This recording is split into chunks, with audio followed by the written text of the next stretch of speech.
Good morning.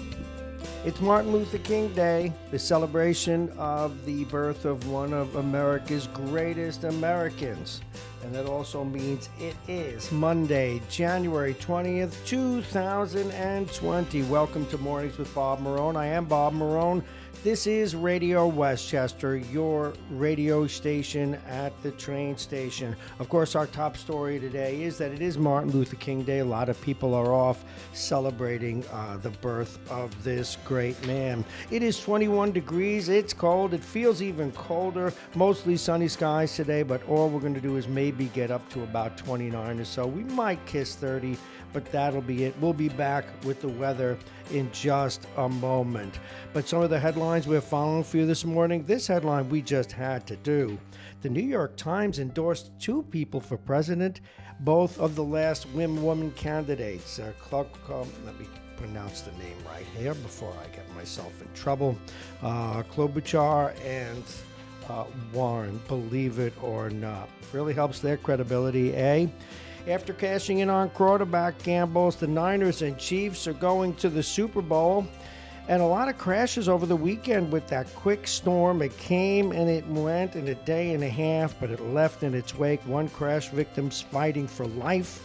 One other incident was caught on camera on the Bronx River Parkway. We had a huge delay on the Cross Bronx. 2 police officers injured there. Senator Carlucci introduced legislation to create a domestic terrorism law.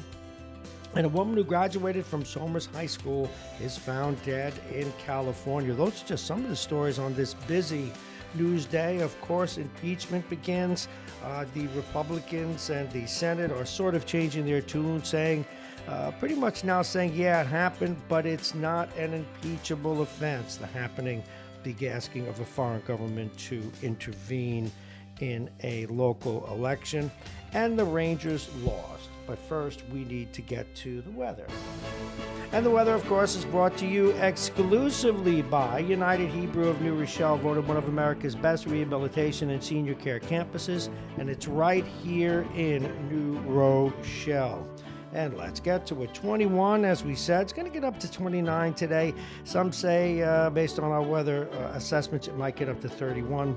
We shall see. But it will be sunny tonight. Clear skies. The temperature 13. The wind out of the north, 5 to 15 miles an hour. Tuesday, things warm up to a 32. Again, sunny skies, though the wind out of the northwest, 5 to 15 miles an hour. Sunny again on Wednesday as the temperature creeps up to an average of about 36, down to 23 at night. And we'll go out to Thursday for you, mostly sunny skies, the high up to 42 degrees at night, 26.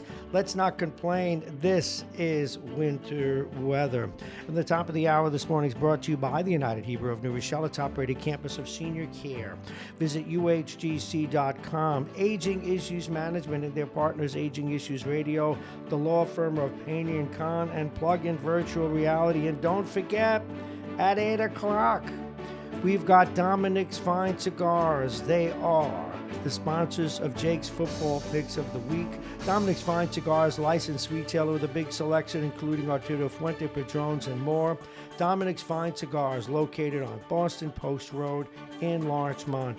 They're open 7 days, and if you had been sleeping during the Super Bowl, the Chiefs were victorious, 35 to 24 over the Titans.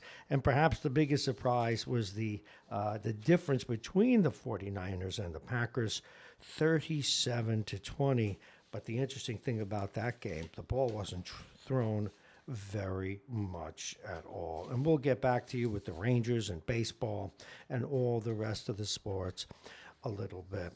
Okay, today is Martin Luther King Day, and there will be a number of celebrations throughout. Again, Martin Luther King, amazing that he's gone all these years. And we'll talk a little bit about Martin Luther King a little later in the program.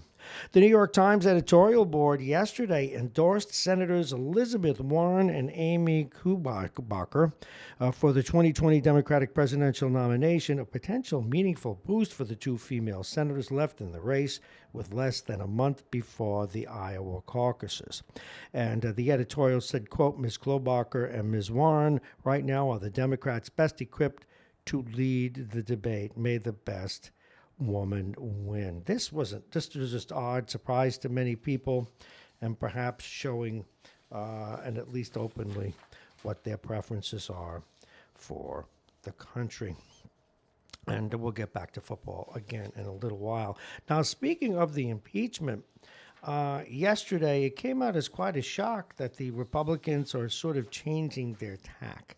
And we can't wait to get to the national news to share that with you again, with impeachment beginning tomorrow on into the rest of the week. But back to the local news. One person involved in a chaotic 15-car crash on the Bronx River Parkway near the Westchester Bronx border is fighting to stay alive this morning at Jacoby Medical Center, this in Lohud. 7 others suffered less severe injuries during the snowy Saturday afternoon crash. The wreckage stretched for about a mile on the southbound side of the parkway between East 233rd Street and Gun Hill Road.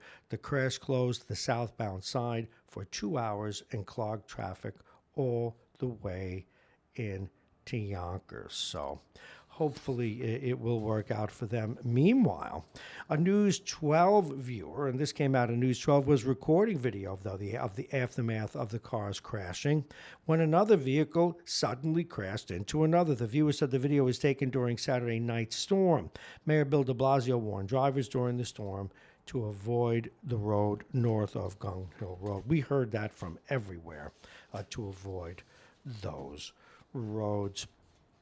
Similarly, or rather apropos of that evening, 2 police officers were injured in separate incidents while responding to crashes during the snowstorm. A Westchester County police officer was rushed to a hospital after he was hit by a car around 5 p.m. while helping a driver involved in a minor incident on the shore, or rather on the Sawmill River Parkway. He was alert and conscious on the way to the hospital, according to a Westchester County spokesperson. The driver remained at the scene. So far, the driver isn't facing any charges unless slipping on the snow becomes a penalty. In the wake of the Monsey Hanukkah attack, there's a new proposal to tighten state laws when it comes to mass violence motivated by hate. And likely there's an effort on the part of the proponent to raise his stature as he runs, or at least competes, for the congressional seat vacated by Nita Lowey. State Senator David Carlucci is introducing legislation to create a domestic terrorism law. It would classify attacks like last month's Monsey stabbing as an act of terrorism. Domestic terrorism motivated by hate would then be punishable by up to life in prison without parole. These politicians are shameless.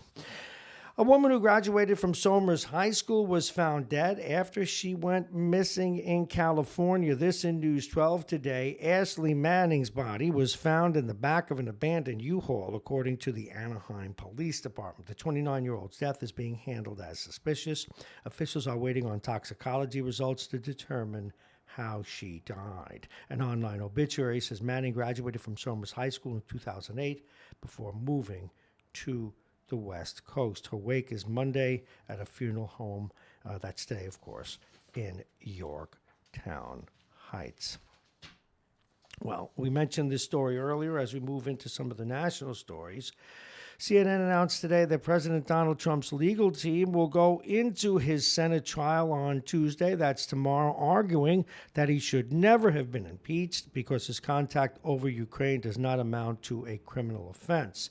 First details of the president's counter-argument are emerging from a document the White House sent to Capitol Hill on Saturday night and in television interviews on Sunday by his legal advisors. Trump was impeached by the House last month on charges of abuse of power and obstructing Congress over his scheme to pressure Ukraine for political favors, including the announcement of a probe into Joe Biden, a possible 2020 election opponent.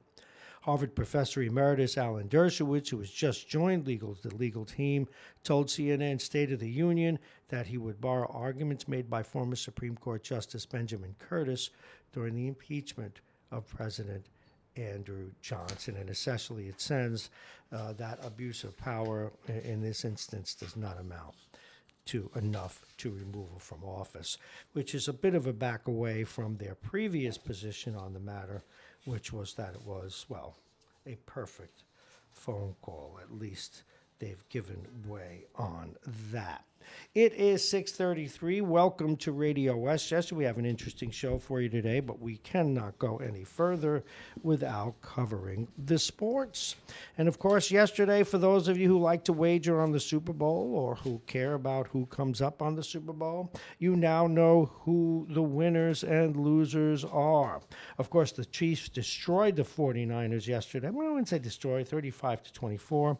But for those of you who gamble, the spread was covered. Meanwhile, talk about covering the spread.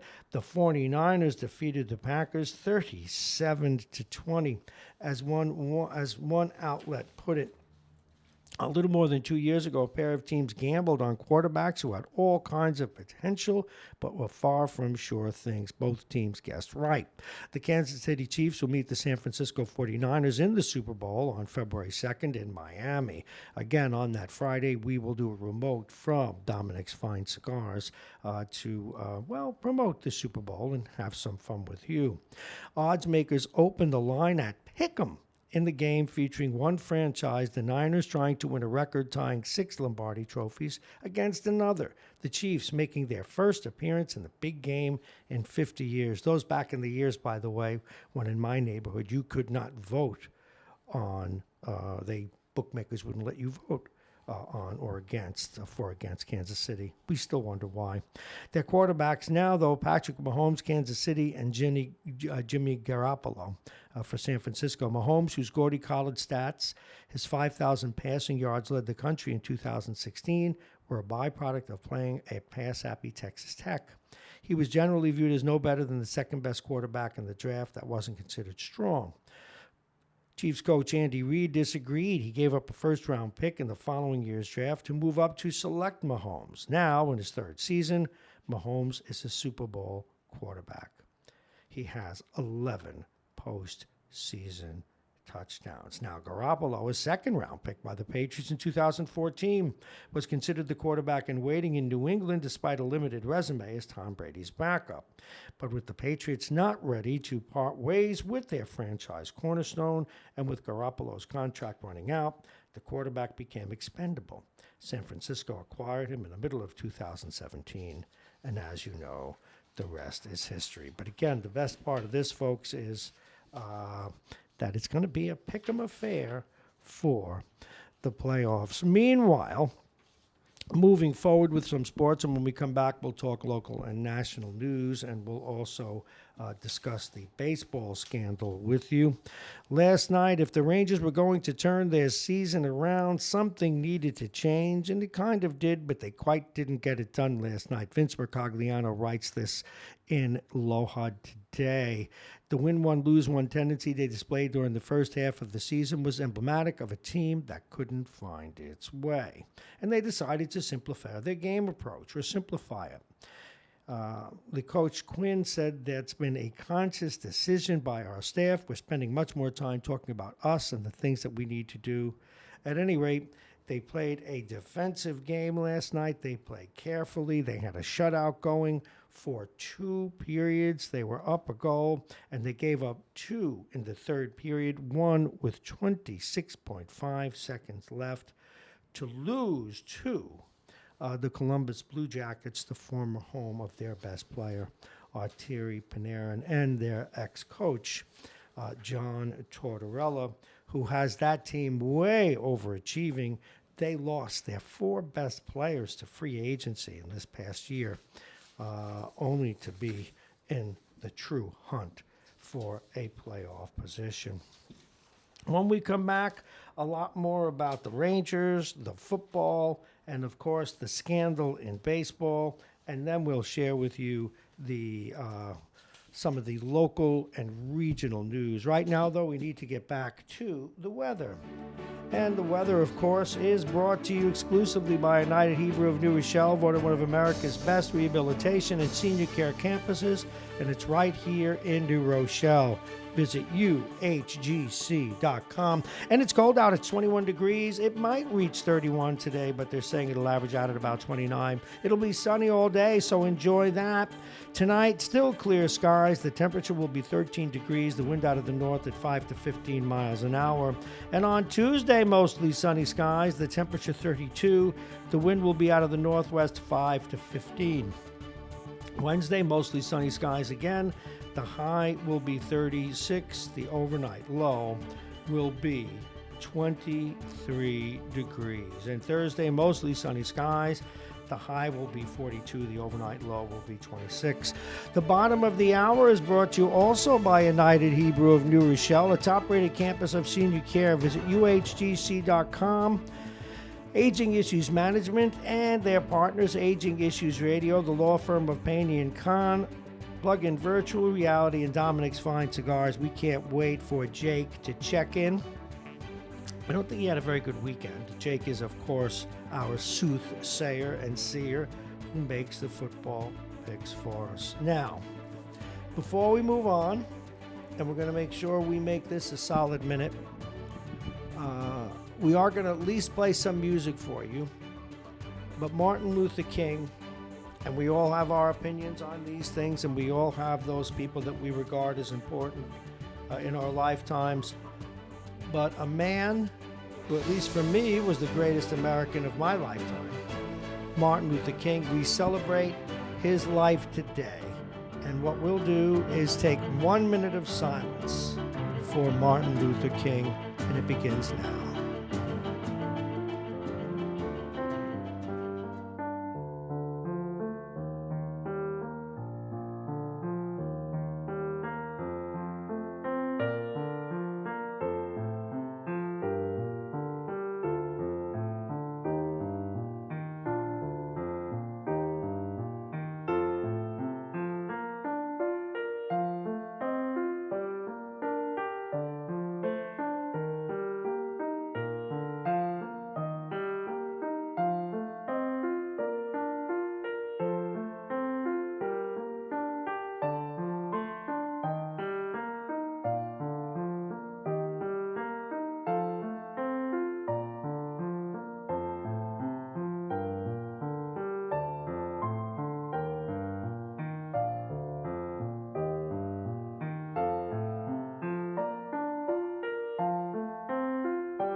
Godspeed, Martin Luther King, again at the age of 38. And I still remember, and I'll always remember the day that he was assassinated. Such a sad day for America. We still see elements in this country that probably rue that day, that still make fun of his death. But looking at Facebook and some of the comments about Martin Luther King over the weekend, I was a bit surprised because of some of the things ongoing in the country today. There are those that think that Martin Luther King would be shocked that we're not still further along, but I also believe, I'm not sure I agree with that. As someone who was a young white person then, who grew up further these last 50 years, I saw his legacy. I remember when you'd watch a TV program and there were virtually no black actors until Sidney Poitier came along. And then, of course, there was the almost ridiculed Rochester, who was a sort of a sidekick to a great comedian. And there was the music came first, of course, because there was always jazz and there was Motown in the 50s and 60s and 70s, which I absolutely loved. But to see today, having had a president, many senators, mayors, governors, Congress people, and in red states, by the way, many of these people are actors, our other, and I see someone just called, we'll get you on, and other people who have risen to great prominence. Of course, it's not perfect. And of course, it's not where people, perhaps of color, would like to see it. And maybe it's too far for people who are resistant to that. And that in an environment of extreme politics on both sides, by the way. So I do see we have a caller. We will get back to that caller in just a couple of moments. We do have some other news to do. But again, I just wanted to commemorate Martin Luther King's death, rather life, and of course death. If you have any phone calls or recollections or comments you'd like to make about Martin Luther King, you certainly are welcome to do so. But first, and I'm going to save my regional stories for a baseball story, and then we'll move on to the national news, and then we'll open the phones and do a little bit of that. So, welcome to the program. And we made some changes over the weekend, as you can tell. I'm still trying to adjust to some of these new camera angles and everything else, but give me a moment or two. We now go to baseball as we pass through 6:44 on this Monday, Martin Luther King Day. Dusty Baker was rumored all weekend to perhaps be the next manager of the New York Mets, but yet this piece in the New York Post today, he's scheduled to meet with Astro officials about their vacancy today, but says he hasn't heard from the Mets or the Red Sox. So go figure. Now, here are the new names that are listed in the Post as possible managers of the Mets. Dusty Baker. Eduardo Perez, he is, I can't even figure out who he's with anymore. These are the Big Red Machine, or that. Okay, well, that works for me. Tim Bogard, the former Mets infielder, will have a shiny new piece of jewelry to display come April when the Nationals, for whom he has been promoted from first base to bench coach, get their World Series. A guy whose name keeps coming up again and again, and I would keep an eye on myself, folks. Hensley Mullins, serving as Bruce Bochy's bench coach with the Giants, can only enhance a resume. Mullins spent 2 seasons in the role after serving as the Giants' hitting coach for 8 years. He speaks 5 languages and has a reputation as someone who will bring accountability to the clubhouse. Now, the Mets did hire Mullins as their bench coach this offseason, but he wasn't on their radar during the last managerial search. It suggests that the team officials like him as a tactician, but have questions about his leadership ability. Another name comes up, Luis Rojas. He comes from a baseball family. Father Felipe Alou played and managed in the major leagues, and brother Moises Alou was an all-star outfield. I don't know why he has a different last name. Tony DeFrancesco, pros, a baseball lifer. 56-year-old DeFrancesco earned strong reviews for his work last season managing Triple-A Syracuse, which just missed the playoffs by a game. So we shall see. And that pretty much, for now, until we get our sports folks in here, covers the sports. Again, if you're just joining us, you already know that the Kansas City Chiefs and the San Francisco 49ers are in the Super Bowl. Believe it or not, wow, it's tough. If you're a Ranger fan, they lost by 1 goal with 25 seconds left to Arturi Panarin's old team. And, of course, John Tortorella's latest team. He, a former Met manager. And I did see we had that call. We will catch up with that call. We'll call you back if you are listening. Let's take a look now at some of the national news. Again, the attorneys for the president did come out this weekend with guns firing.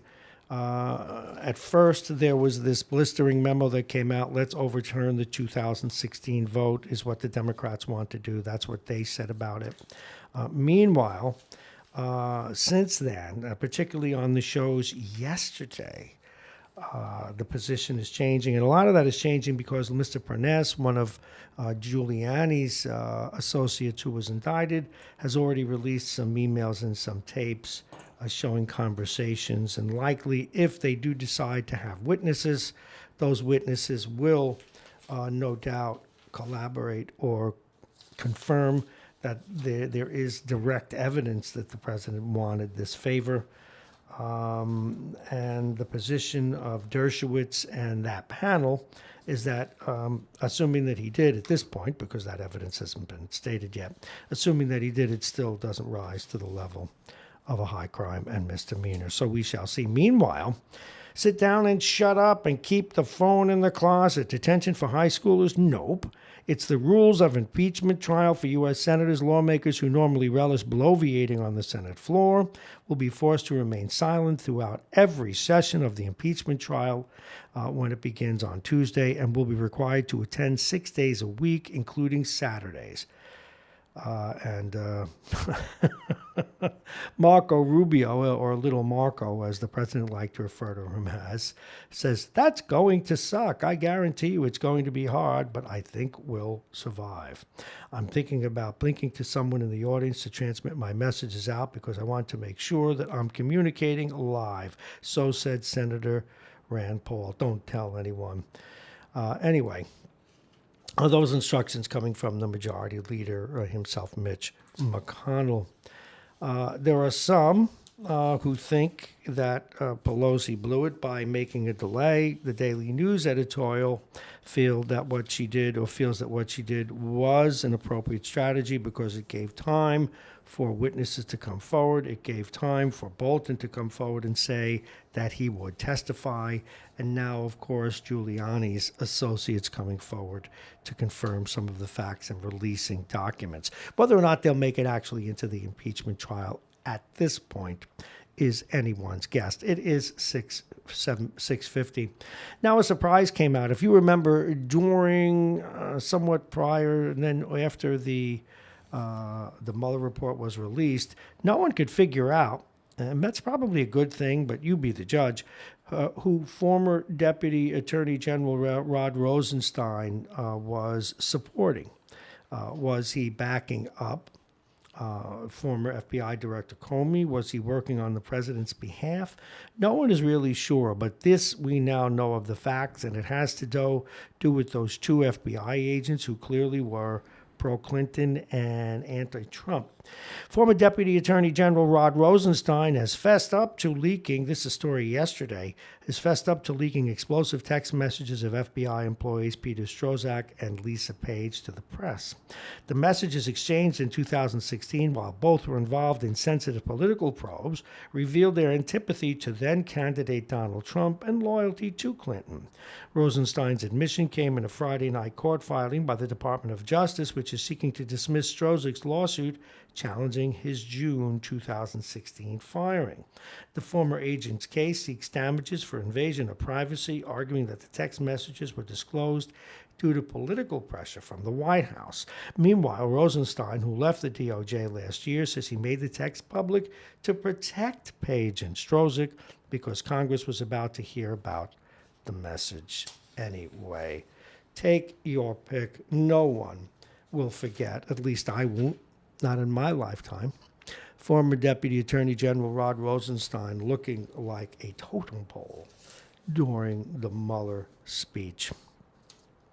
A couple of other items before we move on. Now, this is important. It has more to do with the election upcoming than anything else. And this was an editorial letter in The Week magazine, and it has to do with money. And it has a lot to do with people looking now at the enormous amounts of money that former mayor of New York, Michael Bloomberg, is spending and will spend as he now tries to catch up with the other Democratic candidates as indeed a candidate, the Democratic candidate for president. And it kind of reads like this: with no same limits on political, this is just, I'm paraphrasing a little bit now because this article is really concerned about it. They note that the mayor, the former mayor, was worth $58 billion, and it says, with no same limits on political spending, it was inevitable that attempts to buy the White House and Congress would escalate. In the 1976 Buckley ruling, the Supreme Court struck down Watergate-inspired caps on the amount of money wealthy individuals could spend to influence a race or donate to their own campaigns. Now, you remember in 2010, and I hated this ruling, by the way, Citizens United, which removed limits on political spending by, quote, outside groups, unleashed a tsunami of contributions from the super wealthy, including Charles and David Koch, George Soros, Sheldon Adelson, Tom Steyer. In 2010, the top individual contribution was $7.5 million. By 2018, it soared to $122 million by Adelson, mostly in Trump's behalf. Now, Bloomberg is raising the ante into the billions. Money alone, of course, does not win elections, but the blizzard of ads, get out the vote operations, and skilled campaign staff that only money can buy make a crucial difference. And we simply raise the question, don't have an opinion. Well, yeah, I do. Something's wrong with it, but that's about all I can say right now. But is this what we really wanted for our system? And it is 6:54. And before we open the phones at 7 o'clock, I did want to share with you some of the local stories that were certainly sticking in my craw. And if it doesn't stick in your craw, well, you have a chance to talk about it. But the situation with the bail reform is not getting any better. Every day we have stories that are almost spooky in how they have played out.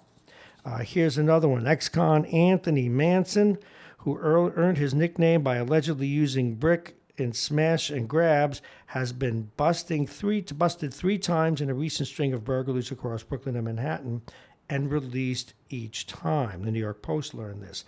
Manson, 50, was arrested on December 23rd for 3 burglaries in Brooklyn earlier that month and got a Christmas gift courtesy of Governor Cuomo's new law. He was released on December 25th.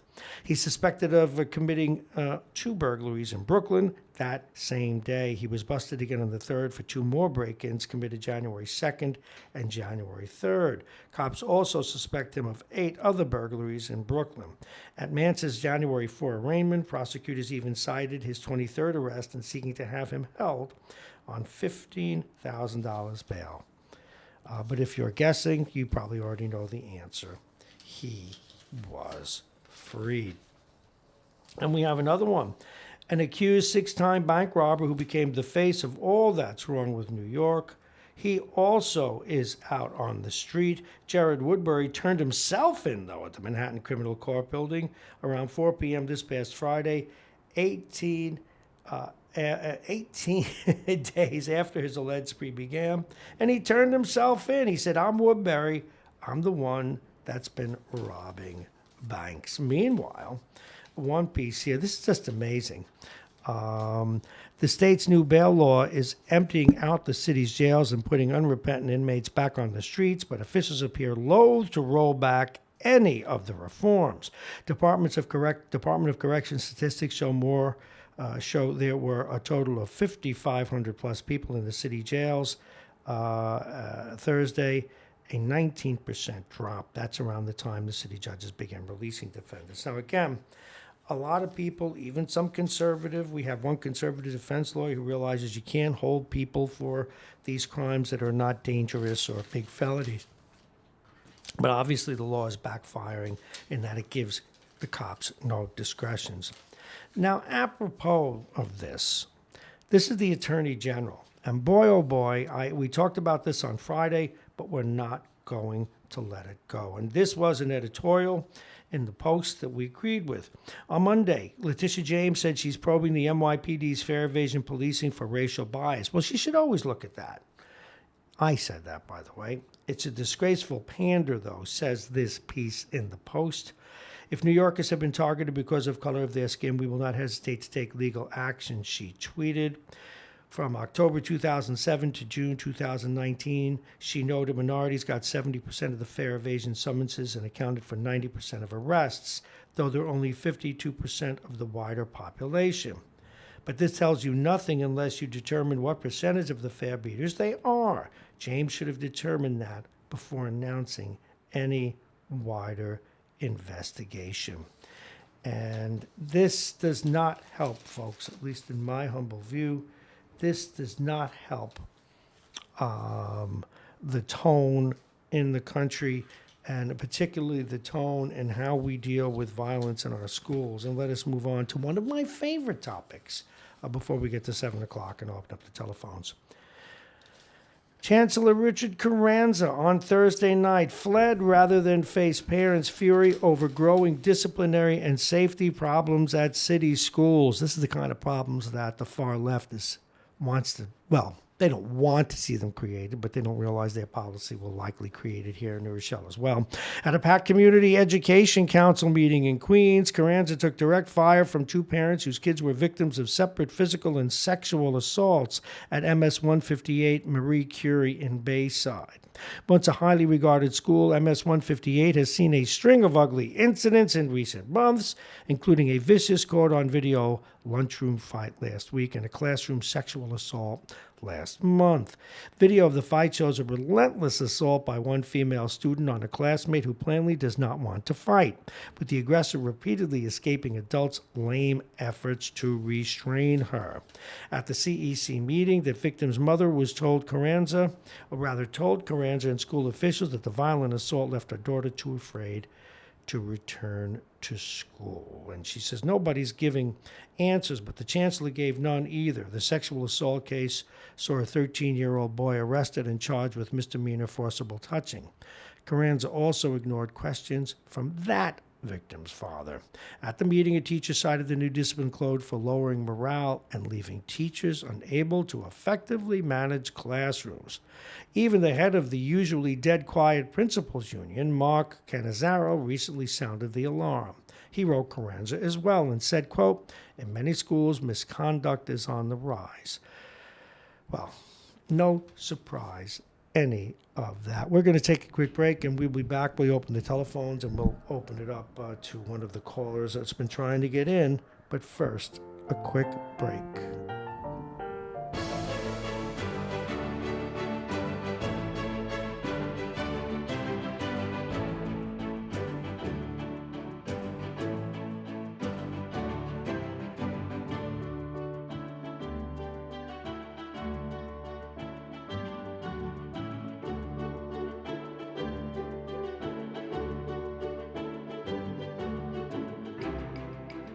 Good morning. It is 7 o'clock. Welcome to Radio Westchester. Indeed, welcome to Mornings with Bob Marrone. I am Bob Marrone. It is 21 degrees. It's cold. It's cold in here in the studio. It might get up to 31 today, but that's a hoped-for top. Right now, we're looking at averaging about 29 degrees. Tonight, clear skies. The temperature will be 13.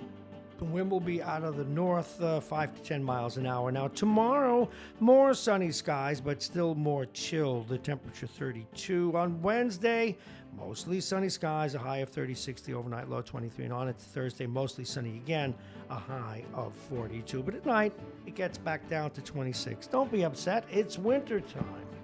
And the weather's brought to you exclusively by United Hebrew of New Rochelle, voted one of America's best rehabilitation and senior care campuses, and it's right here in New Rochelle. Visit uhgc.com.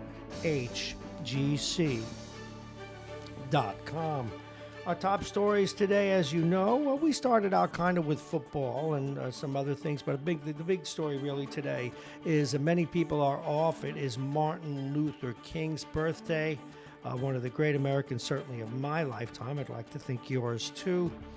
We held a minute of silence in the 6 o'clock hour out of respect and honor for his contributions to this country. For you football fans, well, the Super Bowl is going to feature Mahomes, my man Patrick Mahomes, the Kansas City Chiefs, and that quarterback, and of course Mr. Garofalo, the quarterback for the victorious San Francisco 49ers. We'll be talking about that later on today. We also will be talking about about the baseball scandal. The other score last night, and again, it was tough for our boys in blue. The New York Rangers lost with 27 seconds left, and they've had a great 4 games or so. A lot of other little odds and ends and tidbits to talk about. But first, what we're going to do is share the lineup with you and then open up the telephones. Coming up, we've got Vincent at 7:20, George Latimer at 7:35, Jake's Picks of the Week, brought to you by Dominic's Fine Cigars at 8 o'clock. Hezzy Harris from the Yonkers Tribune will be with us at 8:20, Tom Abenanti at 8:50, and then Bob Cox. And Bob Cox will test out our new split screen scenario for you. Meanwhile, let's see if we can get a hold of the person that called whom we did not yet speak with. So we'll try and see if they answer. We will not share their phone number with you, though. Good morning. This is Radio Westchester. You're on the air. Good. Oh, good morning, Bob. It's Lorraine Carl. How are you? Very well. I saw that you called in, but we don't out you until you're on the air. Good morning, Lorraine. Thanks for calling in. Good. What's on your mind?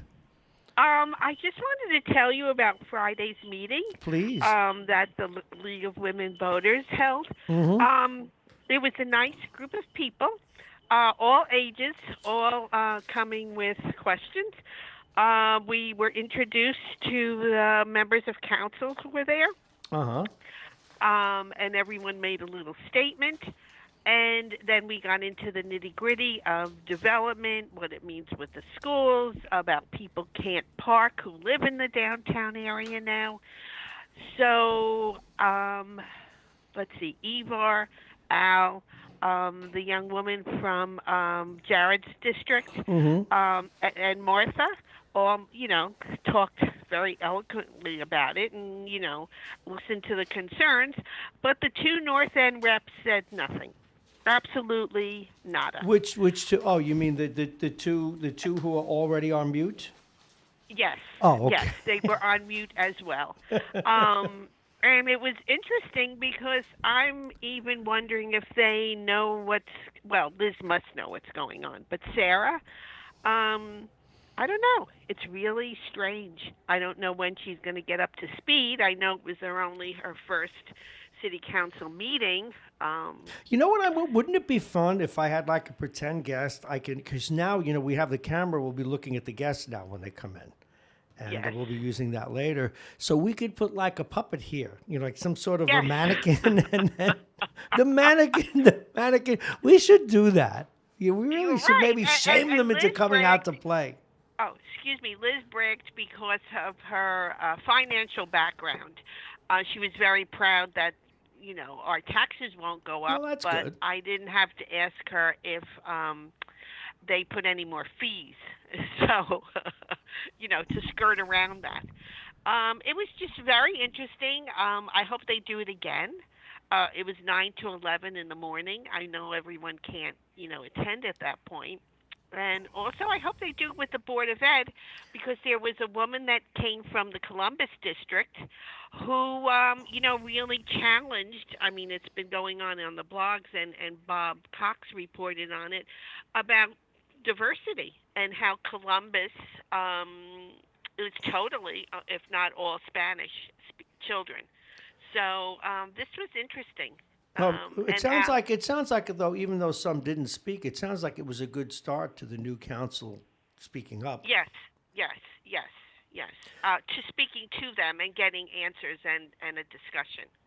Wow. Well, that sounds like a good start. Now, I know last week, and I still don't know how I feel about it yet. Not that they what wanted moratoriums on the buildings. No, that's not going to happen. And nor should it happen. Well, if they want to look back, that's one thing. And more, you can't break contracts just because some people forgot to open their mouths when they should have. I think they meant moratoriums. Let's not take any new development in right now. To take a breath. Let's put it that way. Well, it's just so long as the contracts haven't already been signed. Exactly. Oh, okay. Well, then that's reasonable. Yeah. Yes, but do they know why? Pardon me? Do they know why? Did they have good reasons? Well, it's just that there's so much going on. The school district hasn't no, they say they have someone looking into each building, the number of children that will be coming out of the buildings, but there's been no discussion by them. The parking and, what it means to the downtown area. Now, I realize everybody has said, and they've said it to me a number of times, change is hard. Well, I understand change is hard, but look any place up past Eastchester Road Mm-hmm. going north, Mm-hmm. what change have they gone through? What change? None. Absolutely none. Maybe a pothole or two, which wasn't there the year before, but they have gone through no change. Half of them, I believe, have never been in the downtown area, so they don't know what it is to drive through this.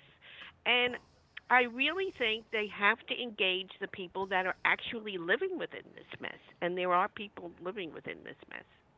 Well, I think that's one of the things that I know the councilmen that I have on, and we have to reach out to Yes. these new ones now, mutes included. Yes, yes. But they've been concerned about this right along. They knew we were going to have these kinds of issues. And look, I'm the biggest baby in the world. You know, Lincoln, the Yes. Lincoln card is the one that upsets me. And what Pelham has done, and it's totally not fair, but I want to take the mayor of Pelham out and torture him for a while. But that's only Uh-huh. because you can't get anywhere without going around a mile and a half. And blah. Anyway, but that's totally ridiculous of me. That's just a childish feeling. If you want progress, and I guess in Pelham they needed new sewers, and here we needed new buildings, we got to put up with it for a while. But what I think is less tolerable is, hey, you ought to be able to park, create some temporary parking lots. Haven't seen Well, it yeah, happen. because I mean, there are a number of buildings that are in the downtown area that when they were built years ago, they didn't require parking. Yeah. People didn't have the cars, See, I don't know enough right? about that, Lorraine, but what's your comment? I was in Jersey City. I was in corporate America then, and in the very first skyscraper, that Merrill Lynch building that we opened up on Exchange Place. And Mhm. before the other buildings came, they'd knock some old stuff down. But then, before buildings started, they create temporary parking lots where they knock those buildings down. So, but that's probably an I extra see. expense, you know. So, Well, I don't know. I mean, there are a number of citizens that are struggling with this who live there. This is what gets me. oh I mean, the yeah, people that live there should be listened to because they are going through the day-to-day problems that this construction brings. well, And also, there'll be no green space. well, yeah, I know. And Everyone's expressed interest on concern about that. And the other thing I noticed, you take a drive down Main Street, a store you saw there 2 days ago isn't there anymore. exactly. I was surprised And at where some did of they that. go? Are they going to? They're not going to go in the new buildings because we pass zoning that they have admitted the city that we can't get so-called retail or businesses, so they're putting exercise gyms and the like on the main levels. They're allowing them to do that. Yeah, I saw that. And they just because retail doesn't want to go there yet. Well, retail will follow the money if indeed the money comes. Well, I don't know. Well, everybody shouted at the council. They're not coming. It was amazing. It was They act said, was it amazing. like in unison? They're not coming. They're Yes, not coming. yes, yes, yes, yes, yes. Someone should have called a doctor. It is. Let me see. It's 7:11. Okay. Lorraine Well, Carl is on the phone on this Monday, Martin Luther King Day. Hey, where were yes. you when Martin Luther King was shot? I was with my friend. We were in her house doing dishes because her mother had just cooked us veal cutlets, fried veal cutlets, and we promised to clean the dishes. That's where we were. It's funny how you remember That's where that. I was. You know, Yes, it's funny when you realize now he was only 38 years old, yes. and it was a defining moment in history. Certainly, have you ever had a chance? And if you do, you should do it. He had written what amounted to an autobiography, and how you can write one by the time you're 38. But his time in jail, when he would Wow. be arrested, and different things like that, plus his speeches. If you read that, as I have and others have, you begin to realize the depth of the man. And then, of course, there are critics who say, "Oh, but he slept with that other woman, aren't we?" You know, Oh, please. Who people make these hasn't? mistakes. My God, good No, grief. but I know my parents on their honeymoon drove to Florida from New York. Hmm. And now my father was an immigrant, came here at 15. Okay, they both worked in the garment district at the time. And when I used to ask him about, the drive down to Florida, he just said he could not believe that in the United States of America they had separate water fountains because the garment district did not operate like that. Okay, his but this impressed him and disgusted him so Yeah. that, even in his old age, he just could not believe it. Well, well. Did you see the movie The Green Book? No, I You did owe not. it to yourself to watch that. It's a true story, and of course, it's based on a true story. There's always a little drama added, but it's about this Italian mob, sort of semi-mob associate. He was like a bouncer and stuff, Mhm. who drives this very, very well educated and very gifted pianist throughout the South, and he learns about that. And it's a great movie. It's called. You can get it. It's probably. I don't know if it's on Netflix yet, but it certainly is on demand. It's called The Green Okay. Book. You should watch it. It covers that. How when they're down there, they had to stay in separate hotels and things like that. Right. Right. The movie 42 covers it. But where I think, and I did want to ask you about this, what I Yes. felt bad about, and maybe it's because of the climate in the country right now, and even some of the mistakes, frankly, that the far left is pursuing. And that's this that the I just lost my train of thought. Someone was trying to come in the studio for a second. And Oh, was it about schools? no, About the city? let me just get my wits about me here. Okay. All right. Okay, I'm going back now to that period in time. Oh yes, Okay. what went on about what I saw in over the weekend in Facebook Mhm. was a lot of folks of color, a lot of black folks are saying that Martin Luther King, and it's an interesting question, that he would be disappointed now. And I don't know that that's a loaded word because he certainly would see all the progress. I mean, did he think we'd have a black president by now? Probably not. Did he think that we would finally have the African American experience and that culture in the midst of our culture, our from rap to music to dress to prevalence in now movies and not prevalent, it's not the dominating thing, movies and literature and everything else. I think we have come a long way, but where he would be disappointed is, are we there yet? No, absolutely not. But I don't know. I thought they were a little hard on the experience, but then again, I'm not black, so and I know that there's a lot of racism still out there, and I think he would have been disappointed with the election of Trump.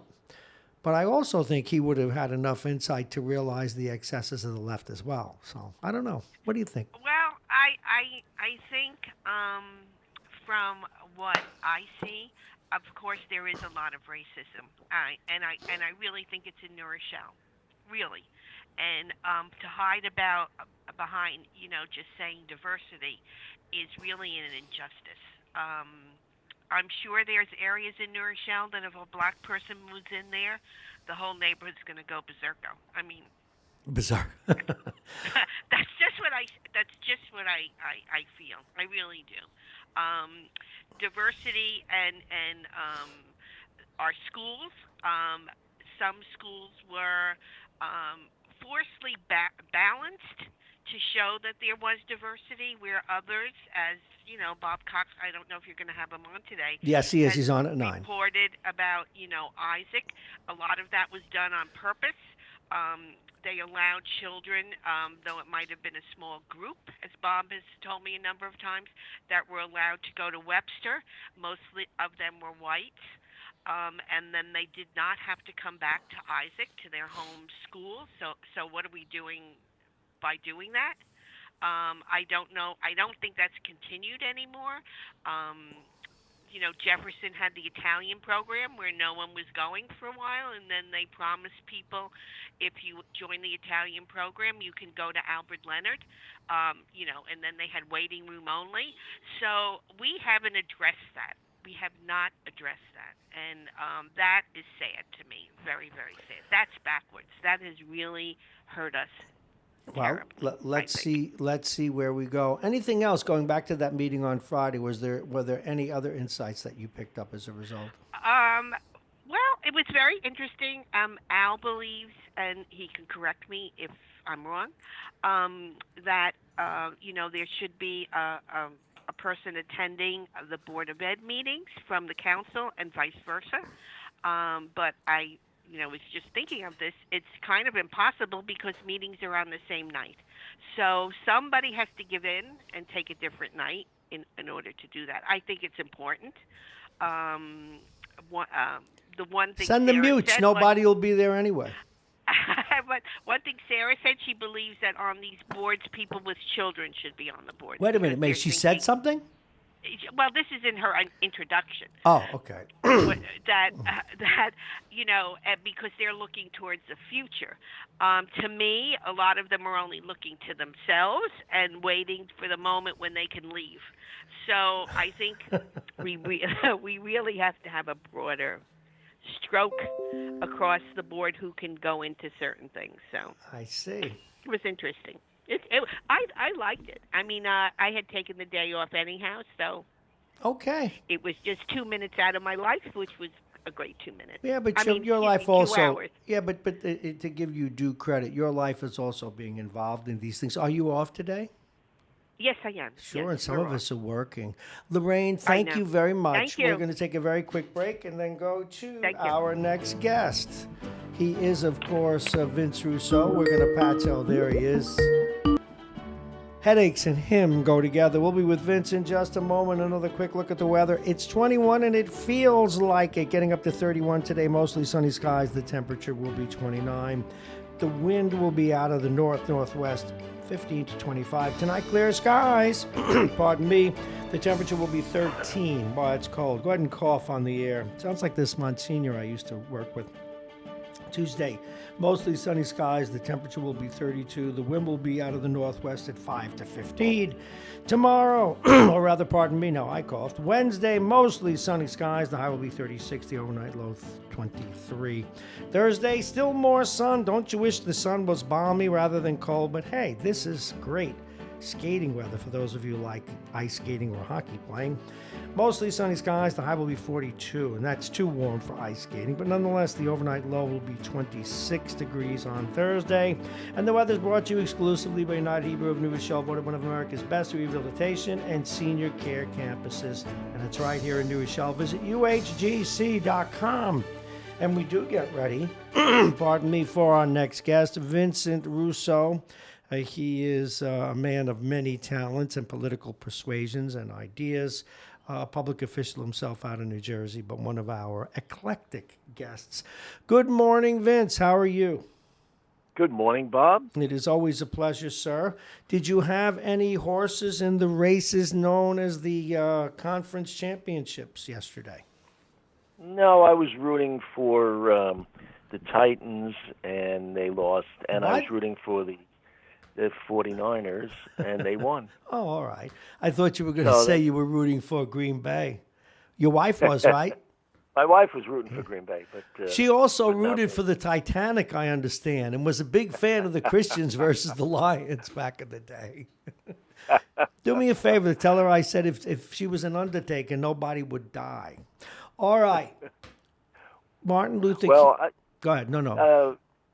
I was just going to mention that I was looking at two bizarre stories while I was waiting to come on the air. Mm-hmm. One is that the New York Times, in a very strange thing, endorsed two of the Democratic candidates who were of divergent political views. It seems pretty odd that they would not only endorse two people, but two people who were diametrically opposed. You know what? Elizabeth In Warren all fairness and to the Amy president, Klobuchar. in all fairness to the president, I can't wait to hear what he has to say about that. Because when I read that this morning, I wanted to put my head under my front tire and roll over it, because it will ultimately it's meaningful because it's the New York Times. But what a way to throw your gravitas right out the window. Because Warren's gone off the rails. Now, the woman, I think Klobuchar is going to be the vice presidential nominee. I'm going to put a stake in the ground. It's not going to be Elizabeth Warren. But why they would want to go to one of the radicals is interesting. It really is. Yeah. It doesn't make any sense to me. Well, you know how I feel about Elizabeth Warren. I think she's a wingnut. But Klobuchar, I think, is fairly reasonable. But I disagree with you that she's going to be vice president. You know who's going to be vice president? I'm scared. The one from California, Oh, Lordy, Well, Lordy. well, they're really a popular candidate, huh? No, the woman from California who dropped out. I just went blank. I do it all the time. My senior moments are piling up. Oh boy, So oh now boy. the moments of clarity are the I exceptions. see, I see, I see her face in my No, mind. don't worry. It happens all the time. Folks, what you're seeing now is these are the symptoms of a stroke. He's going to start mumbling any minute, dribbling on his phone. No, I still think it's going to be hard. But no, but the reason I'm surprised, and I give them credit on one hand because they're showing their stripes, but I just thought it was a bit extreme. But where I sort of understand is, Biden hasn't distinguished himself yet. No, he hasn't. But I can't see endorsing two people and people who are dissimilar.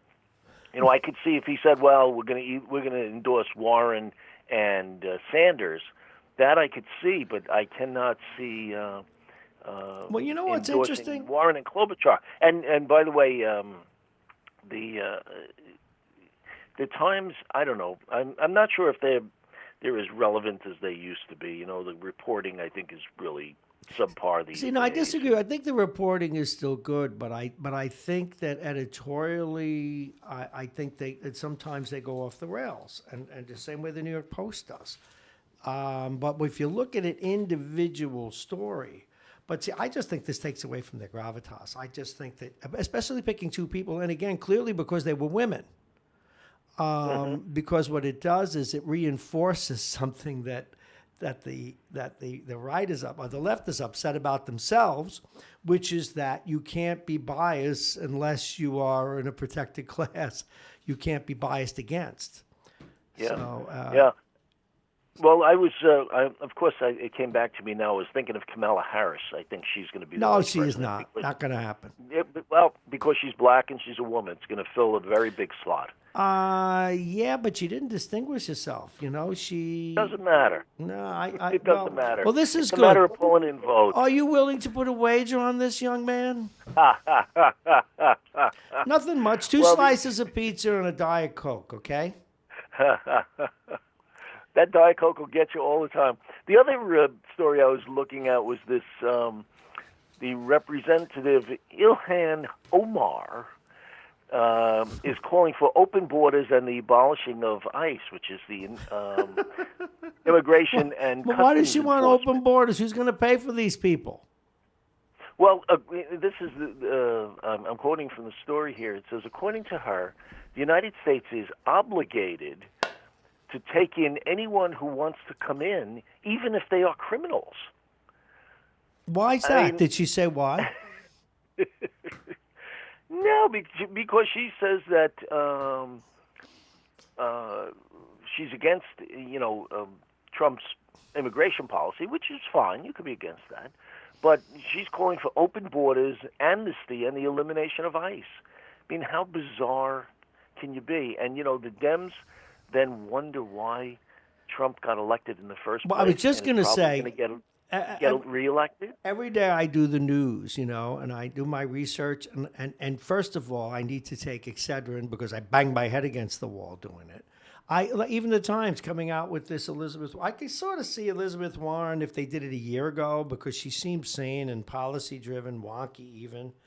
But I don't get it. Okay, and even if you were still going to go there, then you throw in Klobuchar. I'm telling you, Klobuchar. Yeah, I did. I'm tired of all these names. Do you know one of the things I did this year to stay sane is I didn't watch a lot of the debates. Now I will because it's getting down to where you got 5 or 6 or 7 people. You can actually, but they weren't as interesting as when Trump was running. At least Trump made it exciting. These folks are just trying not to say anything dopey, and those that want to say something dopey just come out and say it. But it's hard to take them seriously. No borders, really. But how does she justify that? Did she say this council? Oh, she does. Well, she says we need to abolish ICE and end all inhuman deportations and detention programs.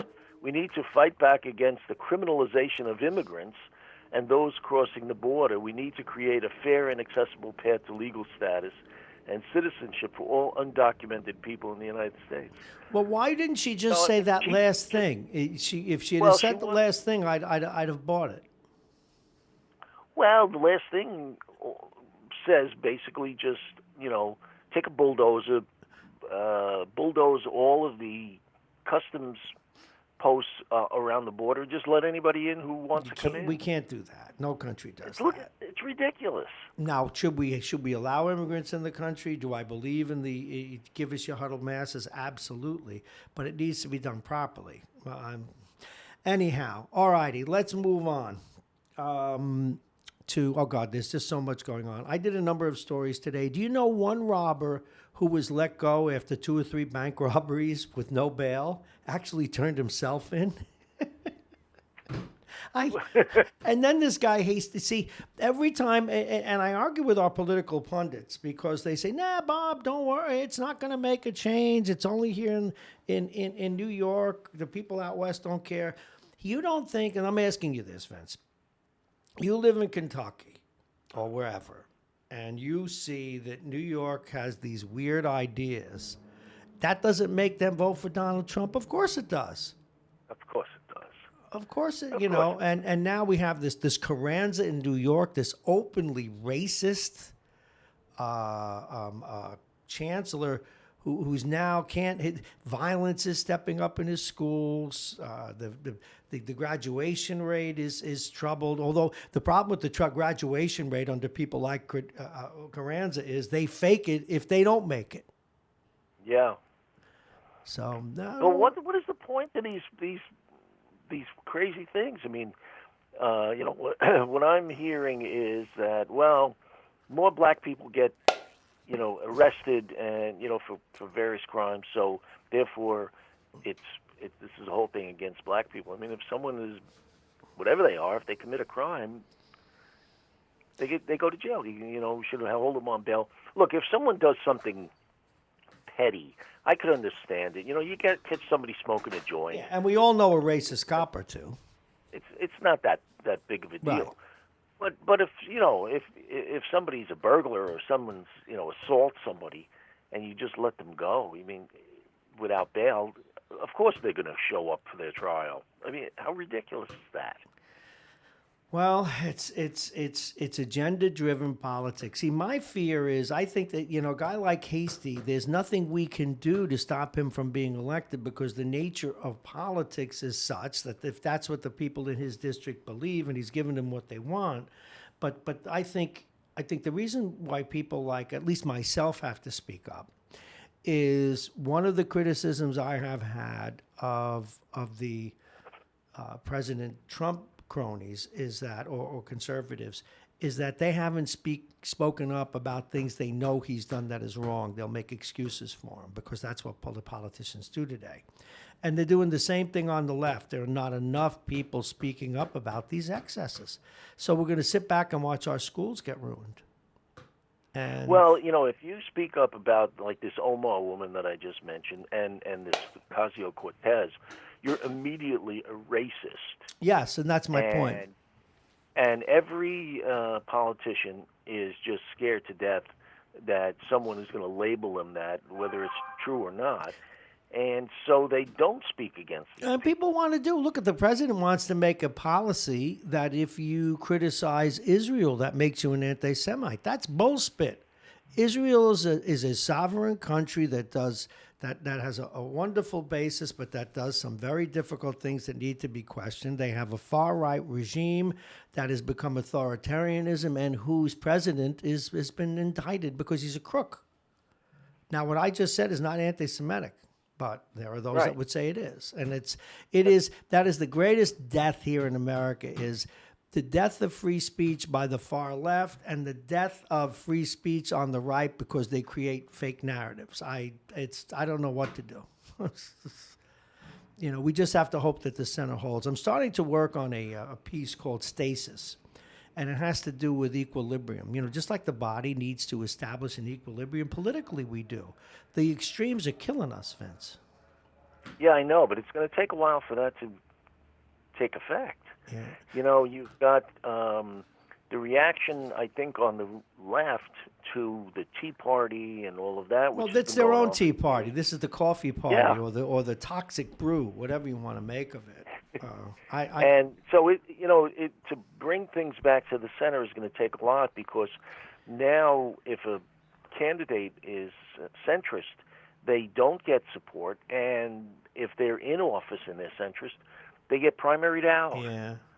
Their own party kicks them out. Yeah. So it's tough to do that. I mean, I think, I've said it in the past, I think the best guy on the Democratic debate stage is Buttigieg, because he's a centrist. He's moderate in his positions. Yeah. He's realistic. He's very intelligent, but he's not gaining any kind of traction. You got Elizabeth Warren, who's gaining all this traction. She's a wingnut. Well, the only problem I have with Buttigieg, and I actually had it with Obama to a lesser extent, I really did, these guys and gals that have never really run anything. I'm so tired of these people learning on the job. But but again, Yeah, but Bob, can they be any worse than people who have run stuff? No. I mean, not. George Bush was the governor of Texas. No, just hold up now. George Bush was an exception. George Bush took the job because it was a natural evolution. It's kind of like one of these guys that just was heir to the throne, and now he says, "Hey, I want to go live in Canada." He should have gone to live in Canada. A wonderful human being that had 2 years left when he finally figured out the job. He was an exception. I don't even think he was interested in politics. Like a Nixon. Even he wrote books after he got out of office. Oh, by the way, can I create some ire for you? Can I? And I got to go, but can I really press a button for you? Sure, go ahead. The Senate finished its investigation, and the Attorney General, who loves the president, finished their investigation of Hillary Clinton. They found no wrongdoing in the foundation. Okay. Couldn't found. I just thought I'd throw it out there so you can stew while you get off the phone. Hey, listen, one more thing before you go. It's really important to me. Martin Luther King. Yeah. What do you say about him? Oh boy, I mean, the guy was a giant. I mean, he belongs in the pantheon with the the founding fathers and such like that, and the sacrifice, literal and figurative, that he made, in order to promote race relations and civil rights and human rights is incalculable. Just a great American. Listen, I got to run. Really a shame. Thank you very much, and let that Hillary Clinton story sink in. Vince Russo, everybody. We'll talk to him tomorrow. Take care. All righty. I just smacked myself with a microphone. I've been known to do that, but I do want to get to, there he is, our next guest. He is, of course, the very fine county executive here in Westchester County. But first, I just want to reset. It is 7:35 on the button. It's still cold. It's 21 degrees. And without further ado, please welcome County Executive George Latimer. Good morning, County Executive. How are you? Good morning, Bob, on this chilly day. It is cold. I'm chilly myself. County Executive, I thought it might be a nice way to start. I am a little older than you, and I hate admitting that. But you and I lived through the period of all those assassinations, and I just wanted to give you a moment for your recollections of and feeling about the impact of Martin Luther King on our country. Well, as you know, and those listeners who know, I grew up on the south side of Mount Vernon, so it was an African-American neighborhood. We were the only white family as of 1968. When the assassinations came. And just to put it in age category, I was 14 going on 15, and I was going to high school. I was a little early in my schooling, so I think I was a sophomore that year. The bottom line was it was an emotional moment for all of my African-American friends. Obviously, as a white family, we felt it, but we didn't feel it with the same personal sense that our black friends did, and there were some, civil unrest. I can't say you can call them riots, but there was certainly civil unrest about it. Being in school the next day or two was tense. Was there civil unrest here in Mount Vernon as well? Yeah, there was. There wasn't, it wasn't looting and what have you, but it was, people in the streets and screaming and so forth. And in looking at it from a mature standpoint, you say this is the person who symbolized the Black Civil Rights Movement. He's been gunned down, obviously by whites who wanted him dead, and they achieved that. And it was a very tense. It was a very tense period of time. There were riots in a lot of American cities after that happened, Washington, D.C., and side of the Capitol and other places. So it was a very nerve-wracking time. I'm going to a high school that's racially mixed. I'm not, sitting in an all-white community someplace, looking at this from afar. In the immediacy of it, I think we all have to remember that as chaotic as today may seem to some people, things have never been this bad, blah, blah, blah, blah, kind of stuff with the world. The spring of 1968, it appeared that the wheels were coming off the car of the United States and the world. We were in Vietnam.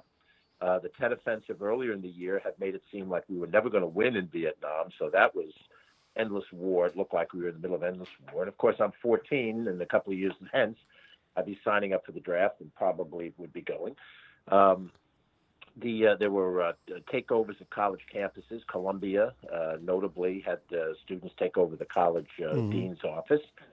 And the general upheaval, there was political upheaval because at that point in time, Gene McCarthy and Bobby Kennedy had pushed Johnson out of office. And so now you didn't know what was going to happen there. Of course, Richard Nixon was moving, in a straight pattern toward his ultimate victory.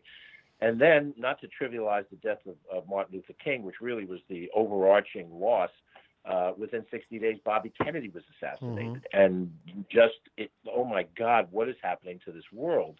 And what is happening to this country? And then, later on, we had riots in Chicago at the convention. So 68 was an extremely tumultuous year and an impressionable year when you're 14 years old. So that's my general remembrances of the time.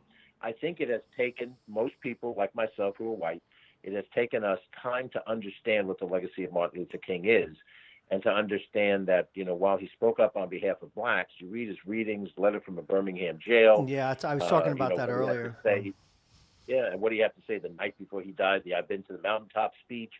And you begin to get an understanding of the depth of the man, who was much greater than just what the newspaper coverage was of him, that he was in the spirit of Mahatma Gandhi, and he brought a certain kind of response to civil disobedience that gave it dignity, and ultimately helped this country turn in a very different direction on race. We're not there. Recent years we seem to have regressed in terms of hatred and expression of hatred, but for the moment, we benefited from Martin Luther King in ways that we could not have thought of, for white America at the moment that he was killed. Well, that's thank you for that, because for me, being a political wonk and a book nerd, I read he wrote sort of an autobiography that he was in the middle of when he died, and he talks about the times he spent in jail and what his views were and how he pursued these things. And the picture that emerges is someone that I'd like to think, even as we go forward in history, is going to be more of a giant, as someone who became a focal point for bringing the country together as opposed to anything else. So I think he's even going to grow in stature. But thank you for that. Again, our guest. Go ahead, sir. Yeah, before you go further, let me just make one more comment about this, and it has relevance to today.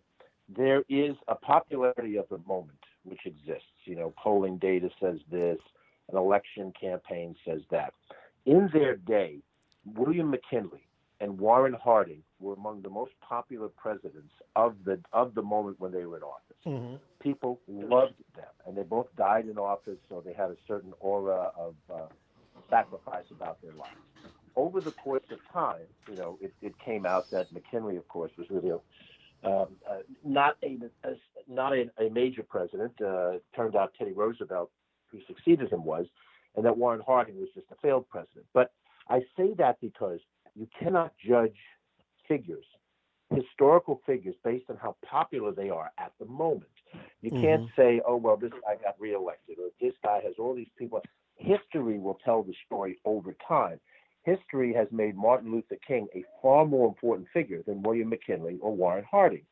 But at the moment, they'd say, how can you compare that to a president of the United States? And so I would say That's another lesson to be learned. Watch the long-term impact of a person's life in the arena, not just what happened while they were in the arena and there were applause. Well said, and thank you for that. Of course, we go on to the business in your humble county. Is this the largest county in the country by population, by the way? No, not even the largest in the state. We're in New York State. We have less people than Nassau, Suffolk. I think right now we're about even Steven with Erie County, but I think the census will show us above Erie County. But then in the nation, you have Los Angeles County is huge, 3+ million people, and Cook County, Chicago is multiple millions bigger than us. So we're a big county in New York State, and we're among the top 50 counties in the nation, but we're not right at the top. But we are one of those counties that's larger than some states in terms of money and numbers of people. Just an interesting dynamic that.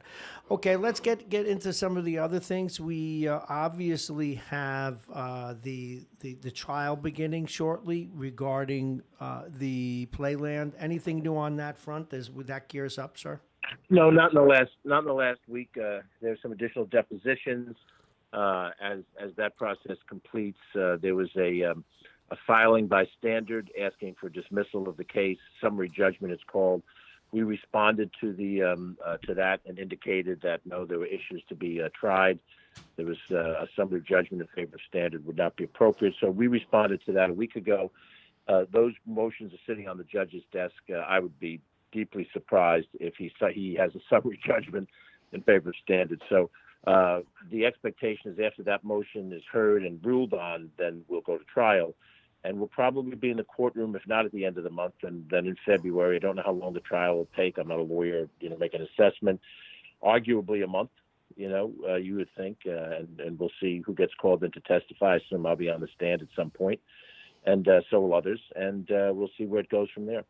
Now, yeah, that interests me. Who actually does wind up on the stand? I mean, I realize it's whoever gets subpoenaed, et cetera, but who are the principal players on our side of the fence? Lawyers and yourself?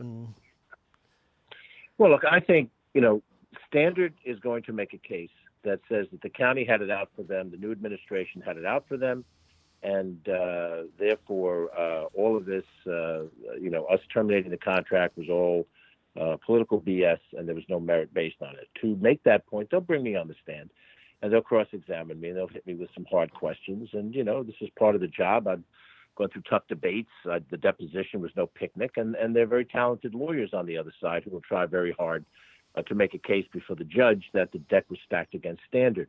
And, we're going to go in and we're going to get people on the stand. I don't quite know who we'll call. I assume, the principals of Standard.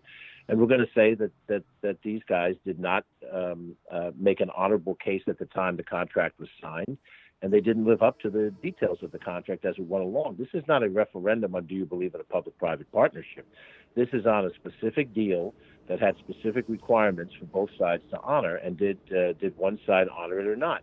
And, we think we've got a strong case. They think they have a strong case. Out in the world, people are debating whether or not this is merely a political decision, or on the other side of the coin, is this, a merit-based decision that should have happened in the beginning and never done the contract in the first place. But in a court of law, the judge will listen to arguments from both sides, and then he'll render a ruling. And then you always have to assume that the losing side will consider an appeal. On the basis of that's generally the case. We think not only are we right, but we think we're fighting for an important principle, which is you do not take a public asset and give it away, no matter how you construct it, to a private entity without proper controls and protections. And the proof of the pudding is, we think, the way that they have, dealt with the contract. But that's the debatable point, and we'll find out how the judge views it. I'm very sanguine about it all now. It's in court. And when it comes out of court, it'll be adjudicated. And if it gets appealed, it'll be adjudicated at the appellate level. I don't think this will wind up on the Supreme Court's desk anytime soon. No, but the upshot of all of this is that we're defending something that we think is an important set of specifics, and behind that a principle that's worth fighting for. And we're going to fight for it. We're not going to just cave in. If we lose, we lose. And if, in fact, at the end of the day it becomes Standard's Playland, then it's Standard's Playland.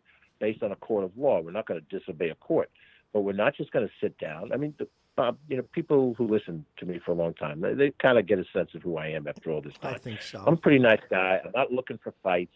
But when somebody, whether it's on Facebook or in some other context, if I think they're being unfair to me, I push back. And I'm not going to sit there and let somebody else vilify us in that. And I don't care who it is.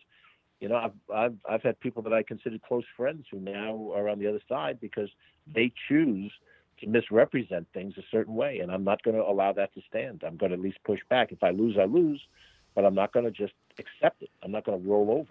No, well, you seem to like a scrap once in a while when it's appropriate. County Executive 748, our guest County You're a Executive. hockey player, Bob. You're a hockey player. I do. I was Bob, just. I was just your thinking goal, of that. Your goal was to score. Your purpose on being on the ice is to score a goal or set up a goal. Right. You don't get on the ice. Hey, let me go duke it out in the corner with Charlie over there because I don't like his face. Right. On the other hand, when Charlie hooks you, when Charlie slashes at you, when he does a gratuitous shot into the boards, I know you're not supposed to check in adult hockey, but there's a little bit of that. Oh no, we do. And at some point in time, when it's time to give Charlie a little taste of his own medicine, your mission is to score a goal. But you're not going to let Charlie think he can intimidate you. And that's in hockey, and that's in life. And I thoroughly was thinking about that. There are guys that go around looking for a scrum, and then there are guys that you know enough to leave alone, and because if you go after them, they come back at you. 749. One quick thing about the airport, and then I wanted to talk a little bit about some of the shared service announcements that you made last week. Anything new on the airport front? Yeah, we have a meeting with the FAA this Wednesday night in Newcastle, Chappaqua, if you will. Chappaqua residents are particularly upset over the airport because of the flight patterns that bring the vast majority of flights overhead. The FAA is not going to do flat-out Q&A. They're in charge of the skies, and they're not opening themselves up to that kind of scrutiny. But they are going to have some of their key people there. They intend to explain some of the decisions they've made and lay out maybe some poster boards and have sort of a one-on-one dialogue with those. I don't know how the meeting's going to go. We asked for them to come for listening sessions. This is a slight variation of what we wanted. But the bottom line is that, we consider the complaints that the residents have legitimate complaints, but the solutions to the complaints do not fall within our authority.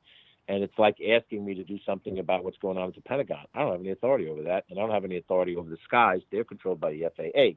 And people can say, well, the county should sue. Well, we're in a lawsuit with Playland that the outcome is unsure at best. A lawsuit with the FAA, we're going to lose. That you never win a lawsuit over noise in a federal court against the FAA. But some people are so outraged over the noise over their house that they feel that that's what they want to hear. So we'll have this meeting on Wednesday night. It'll be another step in the direction. We have some work on the master plan. And we're trying very hard to figure out how do we reduce flights at the airport. We only control the commercial side. We do not control the general aviation side. We have no controls over general aviation, direct controls. So now the question is, can we do anything that will incentivize less flights? And if we can figure that out, and we may have to make a concession to do it. But whatever we do, if it reduces the number of flights, then in theory, it reduces the amount of noise. It may not ever be happy because when people live particularly in that area of the county, they're not living in the heart of the city of New Rochelle or Yonkers. They want a level of quietude that exceeds what you would get in downtown New Rochelle if you live there. So now one of the things that people will ask is this relatively new? In other words, was there a change to the flight path that created this, or has it? So it hasn't always existed. Yes, it was. A change in flight path. It happened before I became county executive. So for a number of years now, they've tried to channel all flights into a particular corridor to land at the airport. It's not a huge runway up there. And I guess the FAA decided that it's greater safety if you bring everybody in one direction rather than having them bank or fly higher, whatever. I'm not a pilot. So, and what it has done is it's concentrated the noise in a particular corridor. And the people who live immediately around the airport, Rye Brook, Harrison, Purchase, have always not been unhappy. And now this particular corridor is unhappy. And the totality in the county, maybe it's 15% of the county, 85% of the county doesn't care about the airport. It's a convenience if you want to fly to Florida to see, family. But for 15% of the county, it is a direct aggravation that they live with every day. And, that's the genesis for the problem and the opposition. Just one more toy for you to play with, County Executive. Last week you made an announcement about some shared services programs. Can you elaborate on that for us? Well, very briefly, we submitted our report to the state seeking financial support for our shared services program. The shared services program includes a number of different initiatives. Probably the most significant one is a purchasing portal that local governments can access, and fire departments and all those entities, in which they can find ways to spend less money in purchasing necessary goods in that venue. And it's an interesting situation. Suffolk County did it, and we now have copied it. And we're not above copying things if it serves a greater purpose. And the sense that we have is that this portal will allow governments to purchase items, find secondhand fire trucks, whatever it is that's out there. I suppose it's like a what do you call a Craigslist? I guess I'm not sure. Whatever those lists. And they can save a hell of a lot of money, and we think that's going to be one of the major benefits in the short term of shared services. And if you have a certain kind of device vehicle that you want to use part of the year, another community can come along and use it part of the year. It's an interesting, innovative thing. It's open to government, not to the public, because it's governmental material. But we think it's going to be very interesting and very valuable. But that, along with some of the other things we're already doing. We mentioned already that Westchester County has contracted with Cisco to provide direct police support there. And now, that option will be open to other communities should they decide to use it. So we suspect the smaller communities will consider it. The bigger communities already have their robust police forces. But, we think all of that stuff could be advantageous and perhaps helpful financially in the way things work for the communities. Anything you'd like to shout out about before we send you on we're looking to the governor's the governor's budget presentation this Tuesday as a very important element. There's been much discussion about how the state is going to close their $6 billion gap, and much discussion that they're going to do it by, cutting funding to schools, putting costs on the back of county governments and other local governments. So we're going to keep an eye out for that. Obviously, when we see the budget in its first iteration, it's got to go through legislative scrutiny, and there may be many changes that the legislature tries to accomplish. I've been through this once before when I was a state legislator, and the state really holds all the cards. The state calls the shots for cities, counties, school districts, name it. And if the state determines that at the end of the day they're going to balance their budget on the local governments, then that's going to put pressure on us. And I'm very concerned. I made some commitments about cutting property taxes. I did it for 1 year. Hope to at least freeze it a second year as promised. I hope not to tap into our reserves. We've been adding to them the last 2 years. I hope that we'll continue to go the way we're going on one shot, eliminating one shots, all those good fiscal things. And, depending on what the state does, that could blow all of that stuff up, which is, disconcerting. So I'll wait till I see what comes out of Tuesday. We'll analyze it. We'll lobby our legislators, and we'll try to make a strong case that decisions are made. I've said legalize sports. Go ahead. That's profitable for the state. The state keeps the money, and I think that alone can close a fair bit of the gap. Now, County Executive, do you get a heads up on this, or do you have to read the tea leaves when the governor gives a speech? I mean, is there like a liaison office that kind of gives you an early sense of where he's headed? It varies from year to year with message to message. I know that, for my purposes, when we're a week away from presenting the county budget, we will put out into the body politic what we think are the most important issues, because we want the press to focus on the most important issues. We did that this year with the tax rate and our fiscal policies. We didn't try to put out the whole budget a week before we put the whole budget out. The problem is when you have bad news to deliver, you really don't want to deliver it any day sooner than you can. And when you're closing a budget gap, I think this budget's going to be filled with bad news. So I don't expect that we'll get any advance notice. We haven't yet, and I don't expect we're going to see anything until we see it. And then, we'll go from there. Okay. Anything else you want to shout out about before we send you on your way? I think we'll talk more a week from now. Okay. County Executive George Latimer, hopefully you have some time off today. Thank you very, very much for calling in, and we'll talk to you soon. County Executive George Latimer, everyone. And, whoops, I hit the microphone again. I've got to get used to my new microphone setup here. We're coming up at 8 o'clock, and that means that we have to get Jake in the seat. He gets on into the hot seat. Coming up in just a little bit, Dominic's Fine Cigars will share with you the results of Jake's Picks of the Week. Now, last night, Jake, you should know that one of our listeners, they sent a text in, and they were thinking about you, and they said, and we quote, "You can stick a fork in Jake's Titans, they're done." But then he went on to say, "Just like my eyes." All right, let's take another look at the weather, and Jake, get in the seat of honor. All righty, where's the weather? It's right in front of me. Still 21, and it feels cold in here today. I don't know why our heat's not working as well as we'd like, but that happens occasionally. It's going to get up to 31 today, but only for a brief moment. The average is going to be 29. Tonight, clear skies, the temperature 13. Yeah, you heard it, 13. Tuesday, mostly sunny skies, the temperature 32. The wind out of the northwest, 5 to 15 miles an hour. And on Wednesday, mostly sunny, a high of 36. The overnight low will be 23 degrees. And on Thursday, mostly sunny skies. Again, the high will be 42. The weather this morning was brought to you exclusively by United Hebrew of New Rochelle, voted one of America's best rehabilitation and senior care campuses, and it's right here in New Rochelle. Of course, the bottom of the hour, or I should say the top of the new hour, is brought to you by Aging Issues Management and their partners, Aging Issues Radio, the law firm of Pena and Khan, and plug-in virtual reality. In a moment, we'll talk with you about Dominic's Fine Cigars.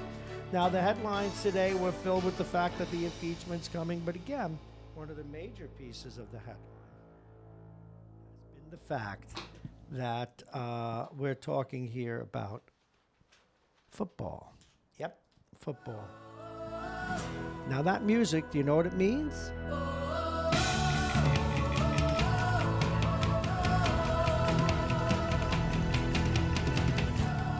It's time for Jake's Picks of the Week and their results. Jake's Picks of the Week and the results are brought to you by Dominic's Fine Cigars, licensed retailer with a big selection, including Arturo, Fuente, Padrones, and more. Dominic's Fine Cigars, located on Boston Post Road in Larchmont. They're open 7 days. We'll also talk about some of the other sports stories that are here. But the people want to know, how did Bake do? How did Bake do? How did Jake do? Let me get my stories out there. Please welcome, without further ado, he's in the house. Please welcome Jake Schaefer. Good morning, Jake. Good morning, Bob. Bake did all right. Jake. 1-1. Jake the Baker. 1-1, but let's take them one at a time. Let's go to the 49ers and the Packers. Now, Terrible game. Now, what was it? You had who here? I took the Packers. Aaron Rodgers really. You took the Packers Yes, as well. I did. It was my lock. Oh, you had to throw that in. You had to throw me under the bus with you. Aaron Rodgers, he laid a dud. I was very surprised by that. I thought he was going to be a real hero. Did not have it in him. Now, but tell me, I heard a stat this morning. I didn't see the game. I heard a stat that the 49ers only threw for like 180 yards. How many times did they run the ball? They got beat up pretty good. Our friend Steve was right on the. He hit it. About the running game. Yeah, he was right. We probably should get him. We'll have to give him his propers when he calls in on Friday. But see, I'm not a football fan to the degree, anywhere near the degree you are, but I did realize that some of these teams give up a lot of. The Pack was lucky to squeeze by last week. How can a defense be so bad that you run the ball all day, and they're subject to it? Is it their line? Is it they just controlled the line of scrimmage? Very important, very underrated. A lot of people don't talk about that, but it'll be a very interesting Super Bowl. The line has already been set. The Chiefs are favored by 1 against the 49ers. Okay, well, we're going to go to that next. Let's go to that game. Let's take them one at a time. Let's go to the Chiefs and the Titans. Now, that's the one you lost. No, I got that one right. Oh, that's right. You did get that right. Yeah, I hated to go against the Titans. The game was there for the Titans. They the quarterback's just not good enough. And they went out to a lead. What was the best lead they had? Do you know? I think they were up 17-7.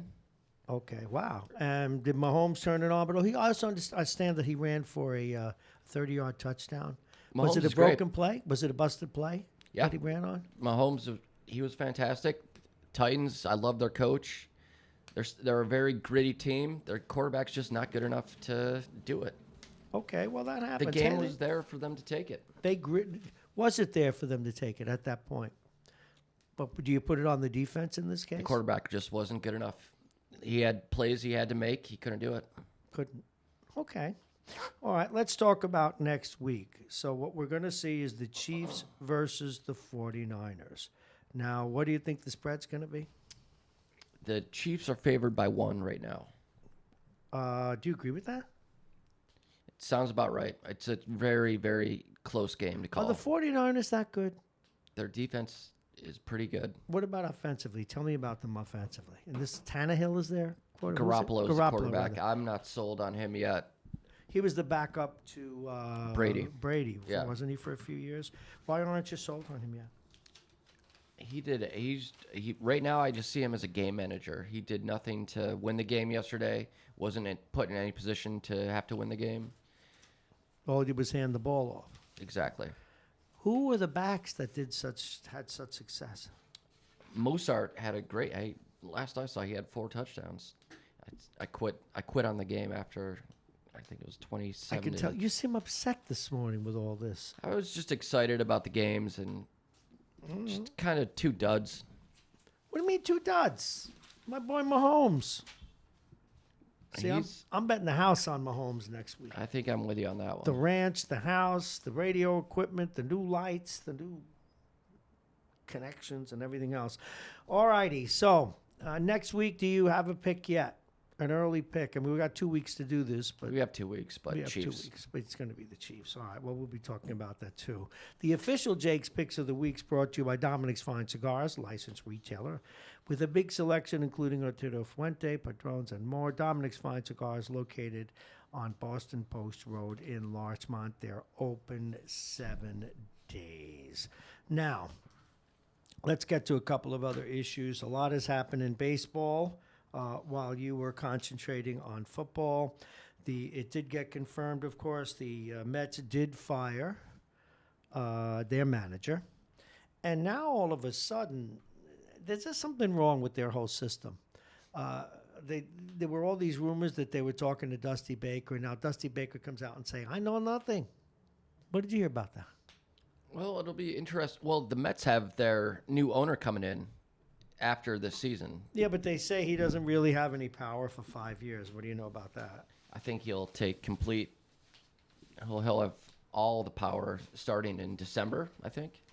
And I think Brody will be gone. I think whoever they hire is a manager. Why don't they fire Brody yesterday? I mean, they're just It'll be all really kinds of interesting to things. see if they try to hire somewhat of a puppet for Brody, or do they go with Terry Collins to manage things for a year? Oh, I don't think they're going to go with Collins. I think you just don't go down that road again. Even though he was a better manager than he was given credit for, he'll always be remembered for allowing a player to talk him out of something. And I think everybody and their grandmother wanted him out of that game. I agree. And that, and it's funny, it shouldn't define a guy, but in his case, I think it does. Now, here's some of the other stuff I wanted to talk about. The other managers. What do you know about him? The guy that keeps coming up to me is Hensley Mullins.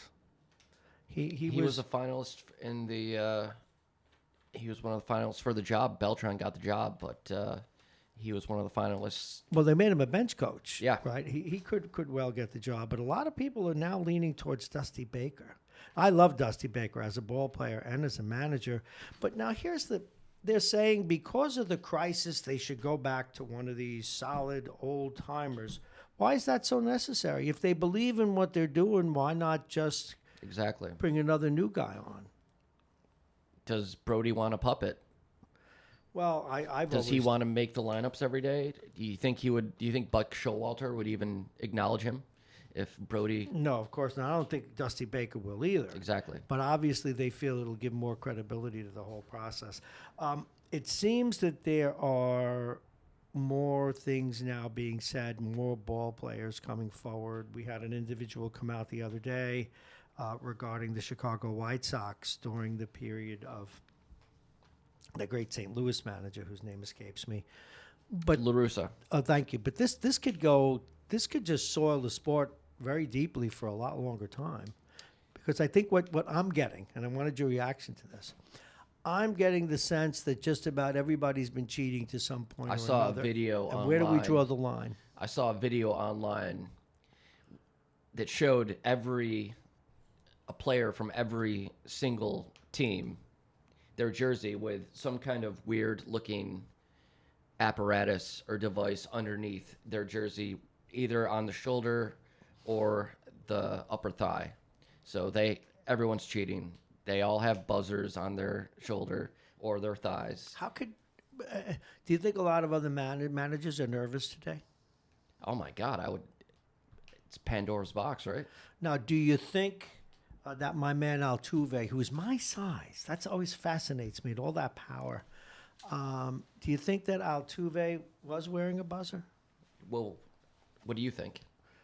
I honestly don't know. Have you seen the video of him after hitting the home run, circling the bases and just telling his teammates, please do not rip my jersey off me? Mm-hmm. And then his excuse was his wife. Yeah. Why would his wife care? The guy's obviously with a body. He must have a great body to be hitting home runs like that. So what do you think? Do you think he was wearing a buzzer? You literally have to. I don't know. I have this thing that even a buzzer, they go that far? Or am I being naive? Please say so. I am, aren't you? I think so. Don't nod your head. You're on radio. You do think I'm being naive. Tomorrow, this is going to be pointed at you. We're testing it on Bob today. But yeah, you're going to have to worry about how you look starting tomorrow, Jake. So keep that in mind. All right. I don't know. I just find there's just something about this Oh, that's the other thing. Did you see who, you're not going to believe this, who the Met GM, Van Wegenen, is getting some advice from about this whole cheating scandal? I know his best friend is the Astros coach, or the ex-Astros coach. No, this is better than that. Who did he sign and give a lot of money to and disappointed the Mets? Cano? Yeah. Cano is his go-to man. Steroid. Why do we put these guys, why do we put guys who are agents in the GM's chair? They should be assistant GMs working on contracts, no? You know, the same way we got Dushewitz working for the president. And by the way, I did choose that directly. He's just totally for sale. Yeah, he's just totally for sale, this guy. Good friend of Jeffrey Epstein. Yeah, do you know when they outed him? I thought you liked him. Dershowitz? Yeah. I always did for years and years until I saw and did my research on, and I realized it's the nature of the law. But two things bother me about Dershowitz. Although what he said made a lot of sense the other day on television. At least it made sense. Rather than saying things didn't happen, he simply says that this doesn't rise to the level of removal from office, which is where I stand myself. But agreeing with him doesn't mean that I've come to re-admire him. He's one of these people who, when he got older, to stay in the limelight, did things that were regrettable. For example, if you get a chance, if it's still on Netflix, they did the story of O.J. Simpson and the O.J. Simpson lawyers. Okay, do you remember how they dealt? Do you remember how they dealt with Dershowitz? He was just like he is now, being the contrarian. He's innocent. He's innocent. He's innocent. The president didn't do anything. Do you know how they solved it? How's that? They hired him. And that's frankly what the Senate should have done, or the Congress. They should have hired him, and then he'd be their guy. Do you realize every single person defending the president, the three that are defending him, for good or ill, they're all Fox News personalities as well. It's a very good article about Kenneth Starr in the Times today. I'll give it to you. I saw it. I haven't read it yet. I did see it. I ran out of prep time today. What was the essence of it? He's getting old, kind of feeble, old man. Well, are you looking at me when you say that? Well, he did call some of the stuff that the president did. He thought it was an abuse of power. But what's changing now, I know you're a sports guy, but you like politics too, is that they're stopping to say that it never happened and that it was a perfect phone call. and that it just doesn't rise to the level of removal from office. And I can accept that. What You can? Yeah, well, not that I agree with it. There's a difference between acceptance and agreeing. I can accept that because what the founding fathers wanted was they wanted things to be so egregious in nature that even the party of the sitting president would agree. So on that basis, I have to accept it. But agree with it is for another day. But what I can't handle and what I've never been able to handle since I got in the news, which is why I have so little respect for Kellyanne Conway, and it goes back to my business days. And there would be people when I would be in negotiations who'd come in and give me a song and a dance, right? I respected a song and a dance. I want you to have respect for me by trying to give me a really good spin. I mean, I want you to do somersaults. But what I don't want you to do is to do what Kellyanne Conway does. Did you know the world was flat? You know, and the example I always use, you familiar with the famous basketball player, the Worm? Rodman. Yes. And I always use his story as why this president drives me nuts.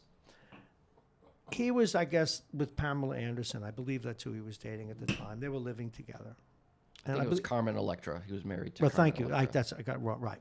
So Carmen Electra, who did I say? Pam Anderson. Yeah, sorry, I had it wrong. Carmen Electra, and she comes home one day, and Rodman has two women in bed with him. Okay.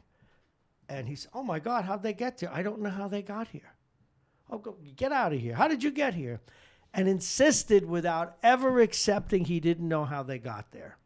Okay. That, and my whole life, in and out of this business, has been something that drives me nuts. And it is that more than anything else that has discouraged me. And it kind of was validated the other day when the president's former special assistant, the guy from Breitbart, who was his political advisor until he threw him out of the White House, said, boy, people just don't get it, do they? It's not about the opposition. It's not about liberalism. It's not about politics. The enemy is simply the media. You have to create your own story. And this administration's brought into it a hook, line, and sinker, and I wish they just didn't do it. Well, Bob, who's the more foolish, the fool or the fool who follows?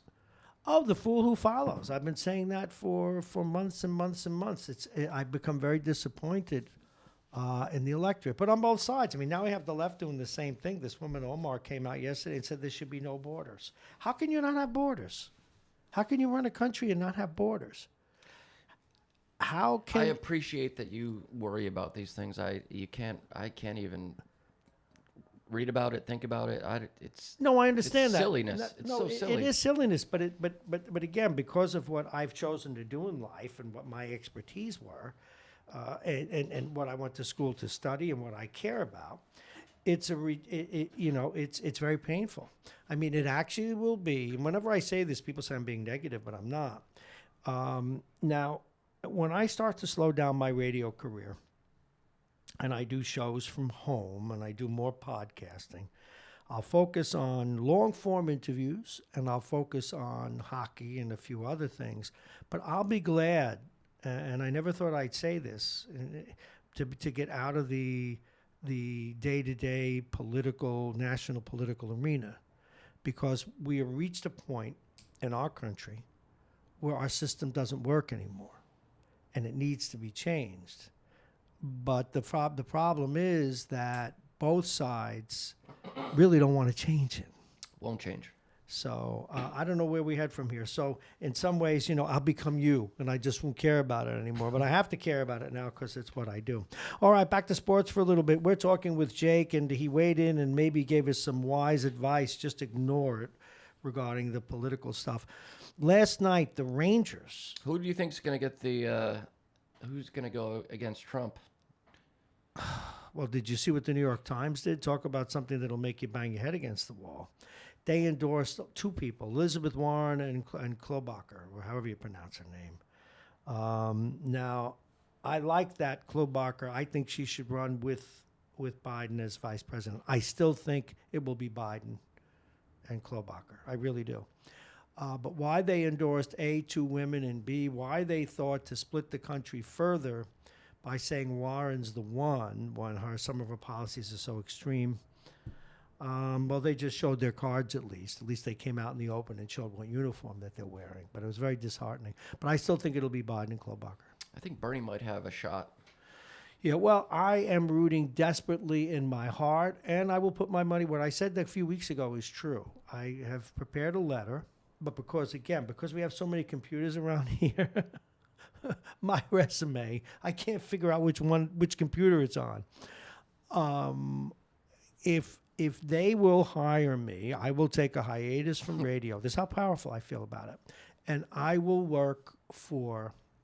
I will go to work for the former mayor of New York. Then Michael I'll just Bloomberg. take over the show. Yeah, but that's fine. Okay. But somebody will have to take care of it while I go. But I will do that. I feel that strongly. It'll be like my final say about politics before I get out of it, because it's the country needs. See, he has enough money where he can't be bought off, but he's also a moral man. We apparently have a president who has enough money, who's not a moral man. I don't think Trump has that much money, to be honest with you. Well, I think we're going to find that out one day with his tax returns We'll never find that out. are put out. Oh no, those tax returns will get out eventually, because unless the Supreme Court decides to just totally wimp out, and don't be surprised if they do. But sooner or later that's going to happen. All right, are you aware of what happened in hockey last night? The Rangers finally played a defensive game. They were on the verge of winning 1-0, and they managed to lose 2-1 with 35 seconds left in the game. Ooh, let's see who's calling. Is that my next guest? It's Hezzy. It is Hezzy. Okay, I didn't realize he's there already. Well, yes, he is. He's on in another minute. So give me your answer. The Rangers still have the 3 goalies? That's still going on? Yes, they do. What are they going to do about that? That's more fascinating to me. Do they have 3 goalies? Well, that's because they have 3 very good goalies. No, right? but that's because they don't want to bite the bullet. What normally happens in these circumstances is someone like, and I love Lundqvist, someone like Lundqvist waives his no trade clause and goes to help somebody win a cup. But he doesn't want to do it. And what they're very nicely doing is letting him pay the price. And he's just going to sit on the bench a lot now. And that's unfortunate. Very reminiscent of what the Giants did this year. Yes, but at least no one was ever going to send Eli to another team. Okay, but the Rangers would gladly, for his good and the team's good, but he just doesn't want to do it. I love the guy. What can you do? All right, thanks very much, Jake. Jake is still very depressed over his split week, and we'll be back to Jake again tomorrow. We'll have a lot more sports to talk about with him. Right now, we change gears and we go back to politics, this time local politics. One of our favorite people, one of the people who inspired the creation of this radio station, Radio Westchester. He is, of course, Hezzy Harris. He's the managing editor and publisher of the Yonkers Tribune. Please welcome Hezzy Harris. Good morning, Hezzy. How are you? Good morning. Well, I'm practically blushing. You say such great things, about me, but, I'm still a very humble guy. Well, You're the one that actually inspired me. Oh, geez. Well, I don't know about that, Yeah. but we do know about you. Hezzy Harris, you published 2 stories this week, breaking stories. Give us the first one. Well, the most important, of course, was the achievement records that were extolled by the Yonkers Public Schools in a press release last week. I saw. And yet they're deficient of the accolades that were really expressed, which is a dichotomy that somehow seems to sit well with the city of Yonkers. They just love to extol these wonderful, press releases out there, and yet there is no rhyme or reason to them. And the best part is they seem to be so simple-minded that they think everybody else who reads it, their press releases, is just going to be just overwhelmed by these wonderful words and praise.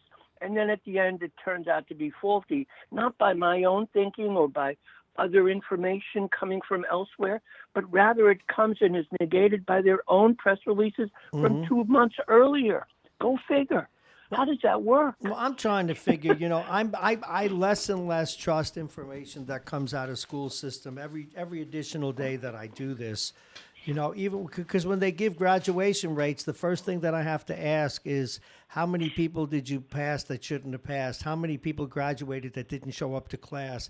How many people that that graduated because you just pushed them through because they were a person of color or another disadvantaged group? And that's the real question. Yeah, but those are the questions. The answers to those questions are what give you the results.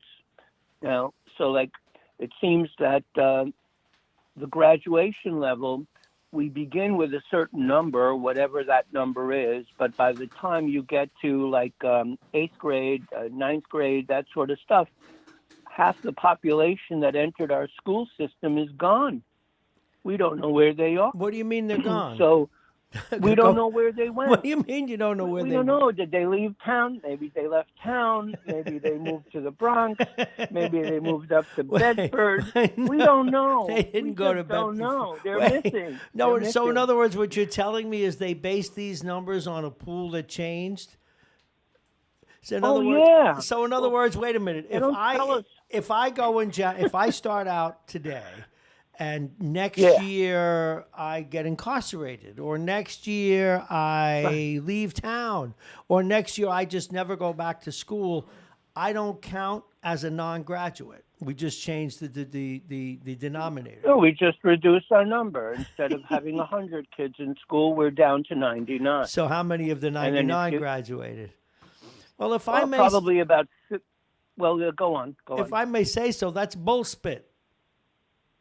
Oh yeah, it is. Well, at least you got your language right. And the I guess the derogatory of it all is that this is not just in education. This is in so many other aspects of the demeanor of the city. They've gotten away with it.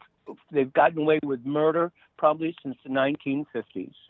And nobody seems to ever catch them at it, I guess because people have a low threshold for reading the garbage that they spew in their press notices.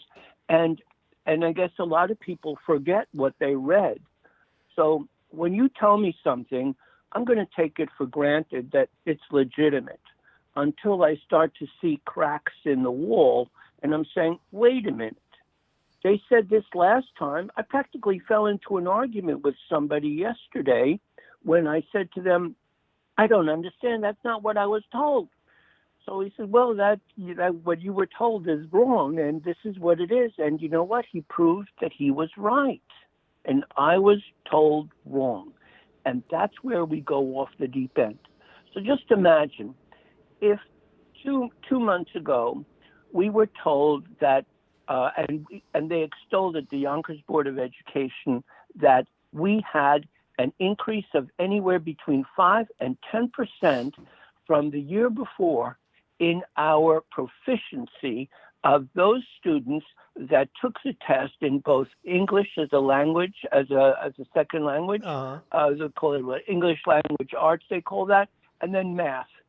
35% was the total number of who were regarded as proficiency. And I said, are you out of your mind? Do you understand what you're saying? 35% are proficient, which leaves 65% not proficient. What are you doing in that school system that makes you gloat about something that is really not to be, extolled? I would be embarrassed, but they did it anyway. And you know what it turns out? Nobody in Yonkers ever gets left behind. That's why whenever even when people leave, the ones that are left over, they're graduating. 88% of those people that enter the system evidently graduate. You know why? Because you register as a child the first year. Yeah. And guess what? You never have to show up. You can show up if you want for breakfast or lunch or whatever, but you don't really have to show up for anything else. Why you don't not? have to show up in class. Why not? Because it doesn't matter. Because you're going to graduate anyway at the end of the year. We call that pushing you up the food chain. But guess what? You know what the Yonkers public school system is doing? Wow. What they're doing is They're taking people who have the capacity to learn. Everybody has. The simplest mind to the most complex mind, we can all do better when we get an education. Well, of And course. we are not getting it because they're not educating our kids. So they're graduating them, which means they will have a life of subsidy because they can't get a job. They're unemployable. They don't have any understanding of anything, but we keep graduating them. And you know where we're failing? We're failing them in the early years when they come into our school system, and then they get used to this BS operation, and yet they'll extol themselves. And the best part of all, the administration says, well, look how well we've done. We've outdistanced all the other big five schools in the state. Well, isn't that special? You've outdistanced them, except your numbers don't prove it. Now, And guess what? We have 3 schools that are in receivership by the New York State Education Department. And because it's the first time they're in receivership, what we do is the NICED is giving Yonkers an opportunity to straighten out these schools. They give them more money so that they can spend more in it for education. I don't know what they do with the money. I think it's just a way of getting money. You know what's It's a money maker. You know what's frightening about this? That there isn't What? more regard for the students themselves in terms of, how can a parent be happy if their kid was just pushed through and can't pass a test and can't add and can't speak? And I'm wondering, are these the kids like when you go through a McDonald's or someplace like that, and at least they're working though, who can't make change? Yeah. Of course. What do you think it is? I had a kid the other day. We don't teach people how to make change. But it's not that There used hard. to be a It's time math. I remember. It's math. Yeah. Well, it's not even math. It's sometimes just a question of counting. Maybe they can't count. I remember if you would give me a certain amount of money, I would be able to recognize what that is. If I gave you some money and you were supposed to return something back to me, I would know what you would be needing to return because mentally I could do the math. Okay, but I'm not the most brilliant guy in the room, so I remember years later I heard that. Thank you, and I heard that, and so then it turns out. And then it turns because I do listen. You see, that's the point. That's the problem. I with hate me. that I about listen. you. I try to run that one right by you. Go ahead. Hezzy Harris is our guest, Okay. the publisher and managing editor of the Yonkers Tribune. Go ahead, wise guy. Well, you know what they used to teach people who were in the cashiers? They knew that they couldn't do it mathematically, so they first pointed out that if the cost was like 52 cents, you had to count from 52, and then you would count out 53, 54, 55, and then you would go to 60, and then you would go to 70 and whatever, and then you would know how to give them change. Mm-hmm. But then it turned out that we were dumbing down America, and so now you go to the cash register, they don't have a clue what you're paying for. They don't even know the prices of anything. They just push down broccoli, and they get the answer. Or a can of tuna. A can of tuna. Right? Well, you know how it goes. You I go know, to it's McDonald's true. and you want a cup of coffee. They tell you large coffee or small coffee, and then then whatever they the press a price button. is. Yeah, I mean it makes things efficient, but again, you'll hear like if you know what I'm almost loath to do. Sometimes you have the change like something $7.42, and you give the person the 42 cents, and they look at you like you just turned into a 3-headed gargoyle. Like, why did you give me the 42 cents? And I don't mean to be Because they don't know what. To our millennials, they don't know what to do with it. They don't know what to do with it. And it's just the way things are. But now It's not the millennials' fault. It's the fault of a system where parents and guardians are kept out of the loop. They're not informed. They're not advised. If I may, though, you know how many people in the Yonkers public PTA we have? How many? You know the mailing list of the president of the Yonkers How PTA. many? I hope you're sitting down for this one I am. because you're going to fall off your chair. not even 40 names in their emailing list. Well, so when there's something to be told, the parents back up a sec. Only 40 are them on the list. Back up a sec, Maestro. We got 27,000 kids. No, but one of the things I'm learning is the problem is not in the stars, but in ourselves. The problem is with the parents themselves. I mean, I can only get superintendents. I mean, here in New Rochelle, Bob Cox handles it very well, but I've talked to superintendents in other districts, and they'll only tell me off the record what they're really thinking. They won't really go on the record. They can't deal with these parents. The parents don't care. The parents are angry. The parents are unsophisticated. The parents don't give a spit. And that's really where 80% of this problem lies, and they can't do anything about it. So they have to change the rules. They look the other way. Do you know, when there's one school district in this county, you know, the biggest issue that they have is just getting the kids to show up on time. It's huge. They had to look the other way for years. They can't get them to show up on time. And it's the fault. Well, you know, it's very interesting. I know a lot of people whose children do go to the Yonkers public schools. Yeah. And try to get one of these adults in the morning. They're driving their kids to school. Mm-hmm.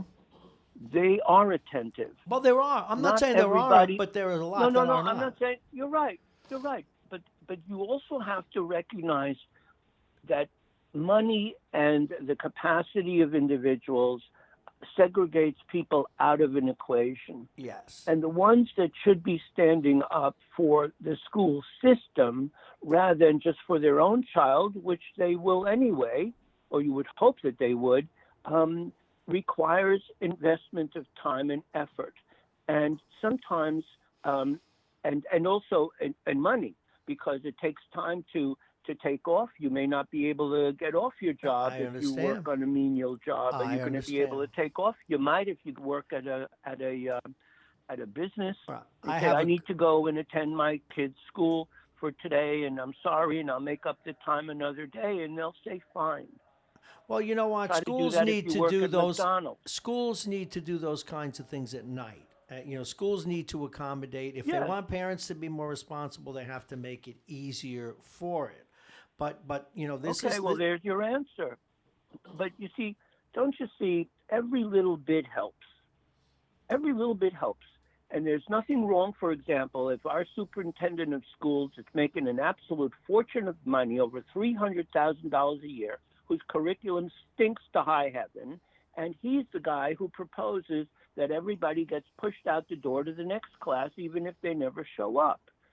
And that's the problem. And you know what? When they graduate with numbers that are high, so they got good numbers in their scores, except that when you go to school, you'll either qualify for a 2-year school or a 4-year school, and when they get into that school, guess what? They're only enrolled in in remedial work because they don't have the capacity. They don't even read on the right level. It's insane. You know what? I don't know the answers, and the problem is that education has become so politicized that you can't get anyone to talk honestly about the right answers, because there must be a solution. There are things that work, and we need to look at... Yeah, there are. You want to know some? Yeah. Like, for example, we have a large population of people who are from other countries that come to that reside in Yonkers, as one example. Maybe that's not the same case in a village like Bronxville or in Bedford, where they're a little bit more homogenized one way or the other, whether it be on financial lines, religious lines, other lines you can imagine. It doesn't make a difference. But in Yonkers, we're a little bit different, but not that much different from other communities around the state. So let's look at it. We have a large population of people who come from foreign countries. That's not a problem, except that when we take them in today, this was different 50 years ago. 50 years ago, we immersed you in English. You needed to learn the language of the nation because we were teaching math and every other skill in English. So if you were not proficient in the language, you were failing because you couldn't pass the test. So what they did was, in those years, even if you were a 9-year-old kid and you belonged in a particular class, they might have put you not in that class, but in your English proficiency level. So they taught you English. And probably within 6 months' time, you were good enough to move to where you should be from an age level. And that's how you immersed people in a new language, which didn't negate your home language, your mother tongue, your culture. It didn't negate the foods that you ate or the way you wanted to dress or anything, or your religion or anything else. But you needed to do that. We don't do that anymore. You got to ask yourself a question.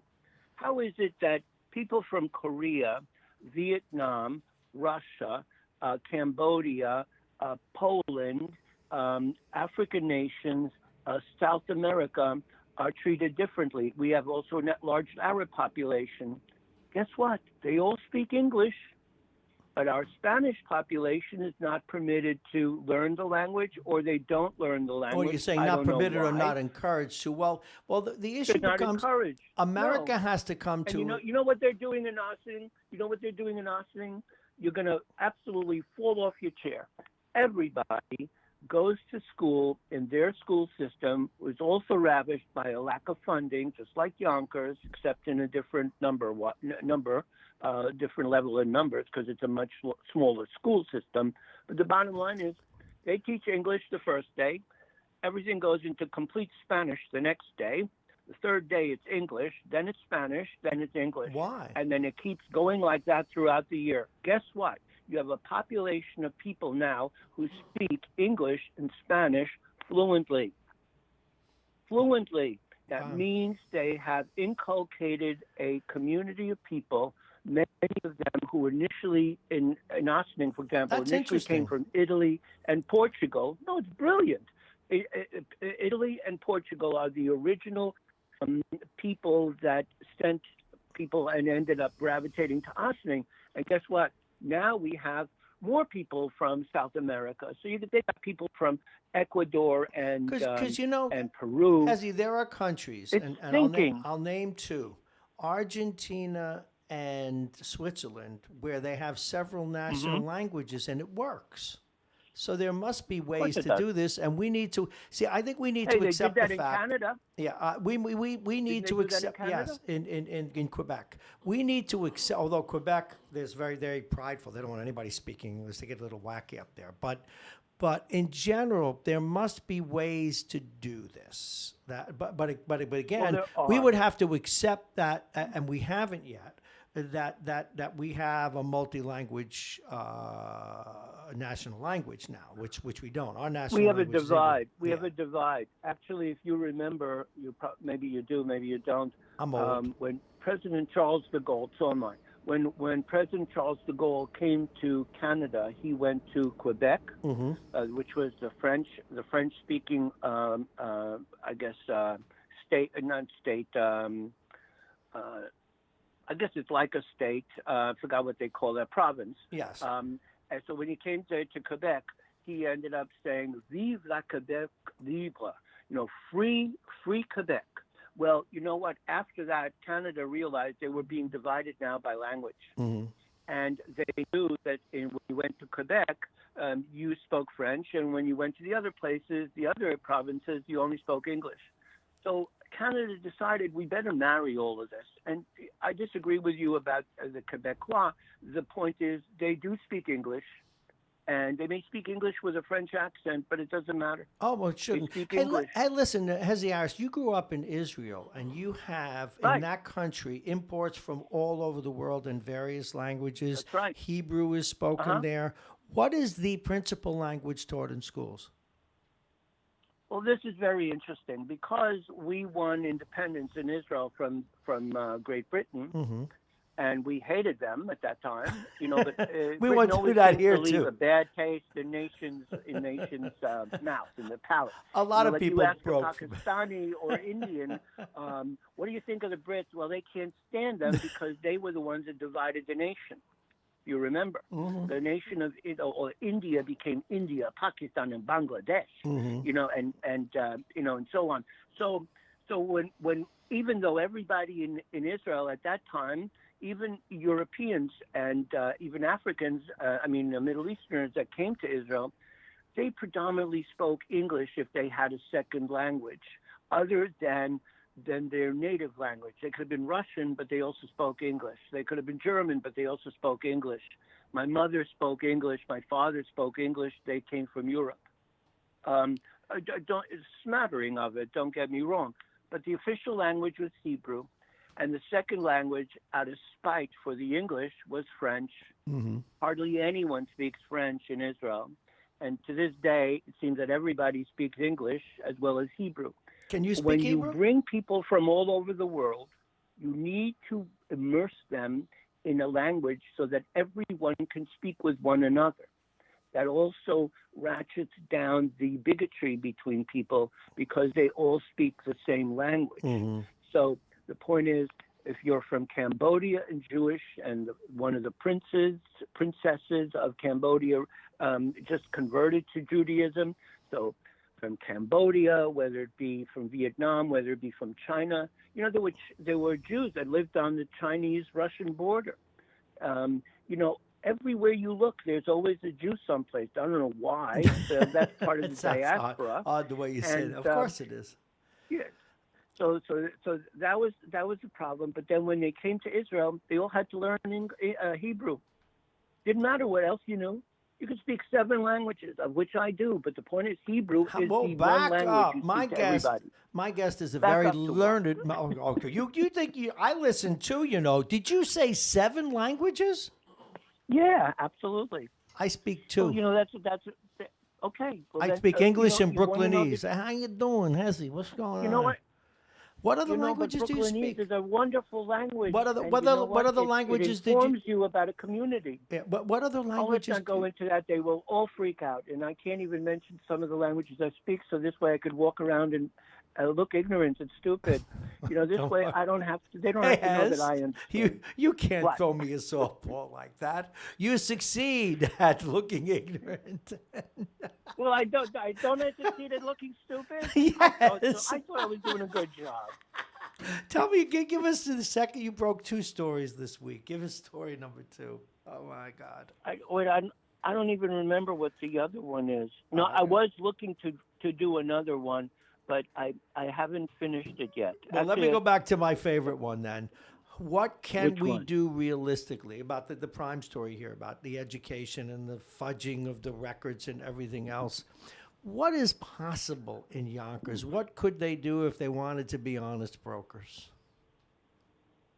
Well, if it were honest brokers, we have Yonkers Board of Education trustees. Mm-hmm. They're lying through their teeth. They're a mouthpiece to promote the unsubstantiated information. Their assertions are not fact, and this is the worst form of fact versus fiction.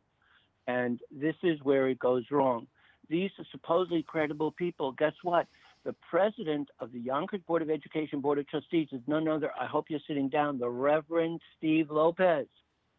He's a reverend, no less. Why is he reverend? And what's wrong? Did he lose his way? Is he a real reverend, or is he one of those? He's a real reverend. Okay.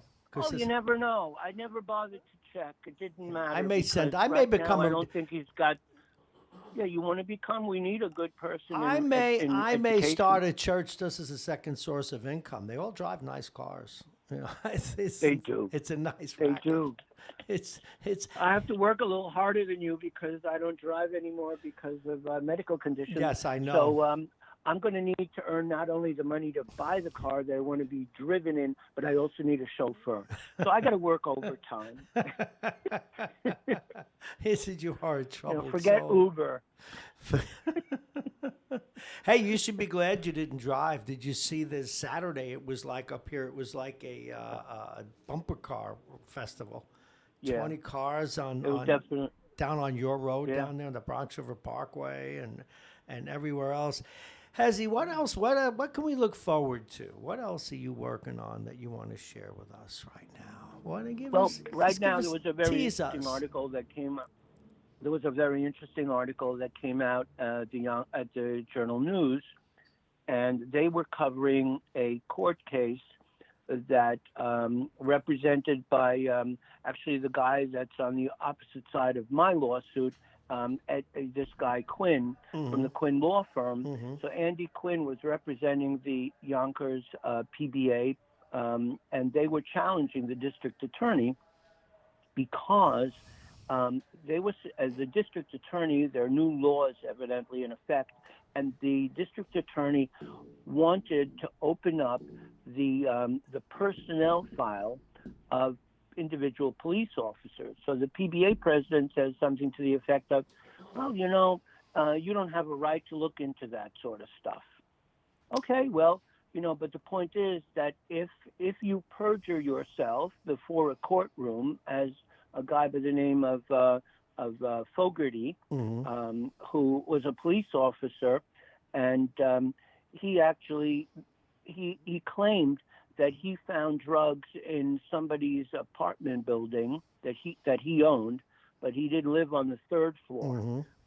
And the guy lived on the ground floor. So the ground floor, second floor, and third floor was the whole structure. And like a bungling fool, this guy Fogarty takes out a warrant and didn't even imagine that the guy who lives on the ground floor, this supposed guy that used to be a drug dealer and served 10 years in jail for it, might actually stash whatever he was going to stash in a different apartment, even though it was rented out to a different person. So they went to the first floor, nothing there. Second floor, nothing there, but that's what the warrant was good for.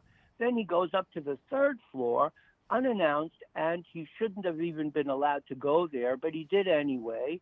And then when he went to court in the Bronx district, even though he was a Yonkers cop, I guess he was on that particular case for whatever reason, he lied to the judge. Well, evidently he lied to the judge, and then the other side said, well, judge, if you go, can we just show you what really transpired? They ended up going there, and it turns out that he did lie, and they threw the case out for perjury. And isn't it nice? They also gave him an opportunity to back out and continue to get his pension. So he filed for his pension on the 10th of December of last year, before his case came up, and where they knew that he lied. So the whole case gets dropped, and now our district attorney in Westchester County has to question, well, why did this happen? And because Fogarty perjured himself in one court, they have to look at all the records that he was involved in just to make sure that those cases are valid. Now, remember I was talking to you about a standard, a policy in Yonkers? Sure, absolutely. When we talked about education, same thing here when it comes to police. In the police department, they do what they like. They don't follow the warrants that they're supposed to get. They quite often don't tell the truth. And there were cases a few years back when two guys were on the police department, Vera and Koch were their two last names, and it turned out they lied. So guess what? Janet DeFiore had to throw out all the cases. No surprise Look there. at the work. Well, but look at the work. Amazing. And you know what? Because they were special, they gave them a jail time. And you know what that jail time was? The jail time was to spend weekends at home. Oh, boy. That's it. Watch football.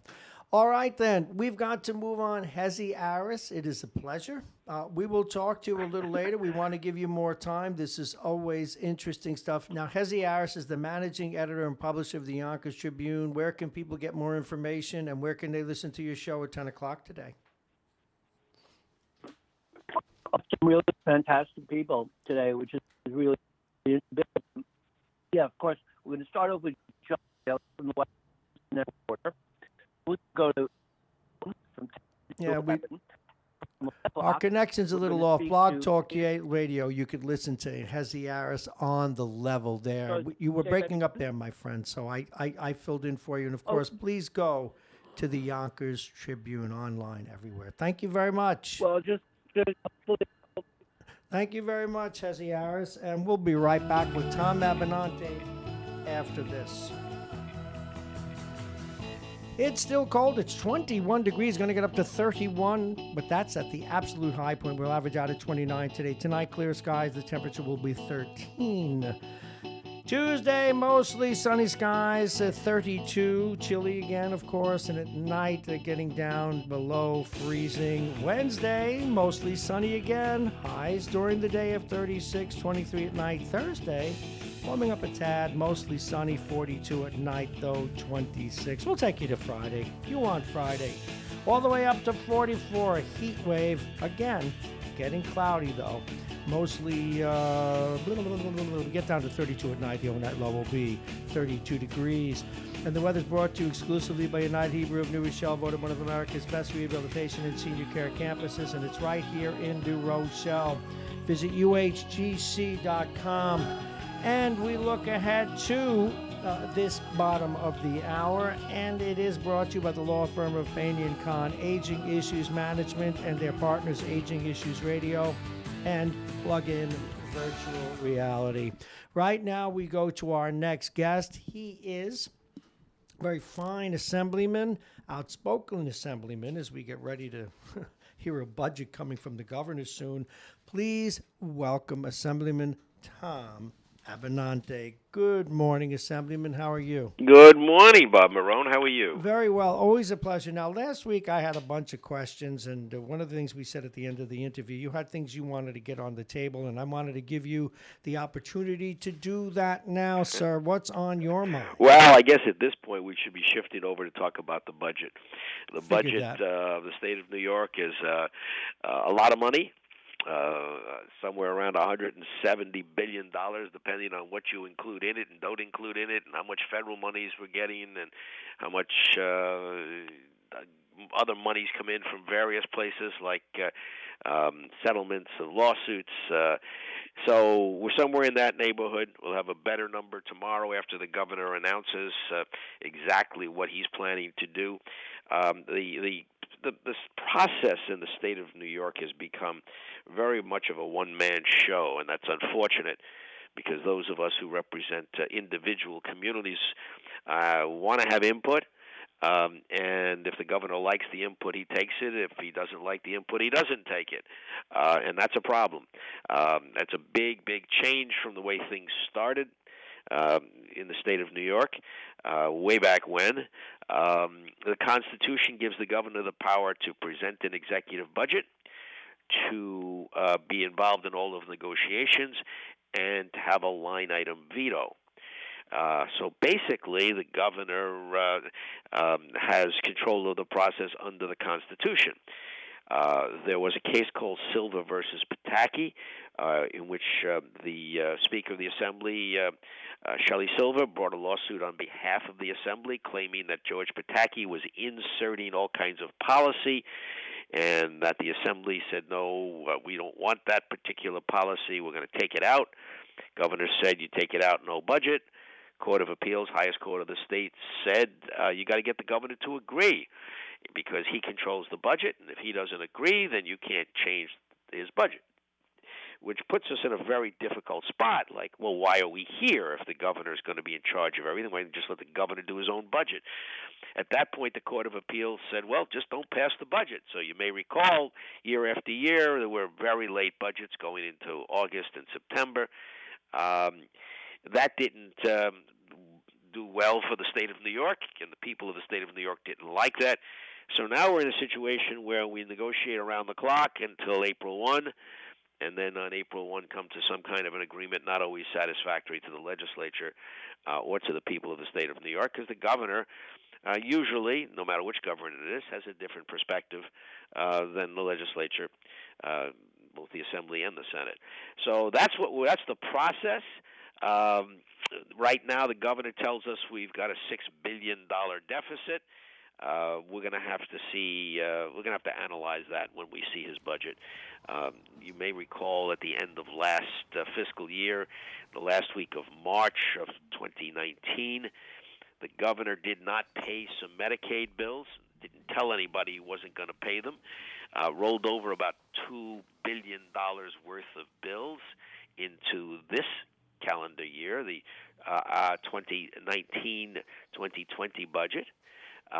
So that means that the budget was going to be short $2 billion to start with. And so now we have a deficit in the current year. And if you project the same expenses into the next year, obviously we'll have another $2 billion deficit. So that's $4 billion. And where the governor's getting the extra $2 billion shortfall, I'm not sure. He's, I think, claiming that he had unexpected expenses in Medicaid. Well, we know more and more people are homeless. We know more and more people have disabilities. We know more and more people are older. So why are you surprised that there are more and more people using Medicaid in a time when the needs are increasing? So that's the way I see the budget so far. You still there? Yeah, I'm still here. I'm listening. I have a couple of questions for you, but I wanted to finish your. Oh, thank you. Okay, I just wasn't. Yeah, jump in. It's your show. No, but you see, I wanted to get it out there because you mentioned a number of things. The two things, first of all, we had George Latimer on earlier today and in previous conversations, and one of the concerns that George has and has had is what's going to be the ramifications for the county once all this comes to pass. Yes, that's a concern we all have. Medicaid is a state obligation, just like education is a state obligation. We have to recognize and remind people that these United States were built on states. We used to hear the states' rightists all of the time arguing that the states had certain rights and that the federal government shouldn't intrude on them, et cetera. Well, to some extent, they are correct. I'm not going to get into a whole debate on Martin Luther King Day as to what rights the states should have and what rights the federal government has to require some kind of equality and fairness, et cetera, et cetera. But the state is the basic building block. And the state of New York has shifted a lot of the obligations of the state to the local subdivisions of the state. So the counties, the cities, the towns are all entities that have been set up by the state to operate what the state would do in other states. Every state has a different way of operating those, of performing those functions. Some states use only counties. Other states use towns rather than counties. Other states have the state directly providing the services, depending on the geography of the state and the size of the state. In New York, we've got a mixture. We use every which way. And there's a constant tug back and forth by the locally elected officials who are told, okay, this is what you've got to deliver. This is the services. Education, for example. We use local school districts to perform the education function that is really the state's obligation. And more we've relied on property taxes. And then when there was a tax rebellion, the governor led the charge to say, well, we got to put a cap on how much you can increase every year. Oh, yeah. All right, but that doesn't deal with the cost. The costs are going up. No, it doesn't. No, it doesn't. In fact, one of the things that whenever we get particularly city managers on who aren't as bound up in the politics of it, they don't have a great deal of respect for the tax cap. They find it to be synthetic and political. Yes, it is. I voted against it, and you had other members of Westchester County vote against it, but we were the only ones. You had a few people. I think you had two people out of New York City vote against it, and there was a very small handful of people. And now all those people who voted for it are saying, "Well, we have to change it. We have to do this. We have to... No. The time to craft all of those changes was when you put it into effect in the first place. And then the governor used the power of the budget to make it permanent by saying, "I want this permanent. I want this permanent. No budget without this being permanent." Well, now you got a permanent tax cap rather than having it expire, and I fully agree with them. I think it's a half-baked idea. I mean, you have school districts where the number of kids is increasing, and that's not taken into account in a tax cap. And then they find other ways to get around it. I know here in New Rochelle, they've done a really, because of the development, there's some tax money rolling in, and that's going okay. But nonetheless, so that they wouldn't have to raise taxes, they put a fee in the water outflow process. So, well, yes, exactly. So you get these other things that are I would say arbitrary ways of the concept of charging people for using something sounds like an American approach to life, But really, it does hurt people who are on fixed incomes, people who are, have lesser income, who are hurting at a particular time. You got to somehow blend between those people who use the water and waste it, and you want to charge them for it and say, hey, look, you're hurting all of society by wasting a natural Hey, resource. listen, I got two questions before I go regarding the budget. Number one, and I know from talking with you over the years, George Latimer, when he was in the Assembly and the Senate and other members of the legislature, that the governor, and not only this governor, but other governors have done the same, that they wait until it gets to 2 and 3 in the morning and just ram through stuff when people just have no more time or energy left. Well, I fully agree. That's what I said. I mean, we found. Look, the governor got what was it that he put through last time? Remember the Tappan Zee Bridge name change? Yeah, absolutely. That came after the budget was done. It was 4:00 in the morning. Nobody knew it was. All of a sudden, out of nowhere, there's a bill that gets attached.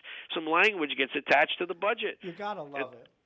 And the governor says, "Okay, we're changing the name of the bridge." And we said, "Like hell, we're not doing that. What are you talking about?" Too late now. And the bill doesn't get passed, and then we go into a special session, and guess what? The special session bill a few weeks later, which was wrapping up a whole bunch of stuff that didn't get done in the budget, includes that. So, yes, he uses the power of the budget. That's where I started this conversation.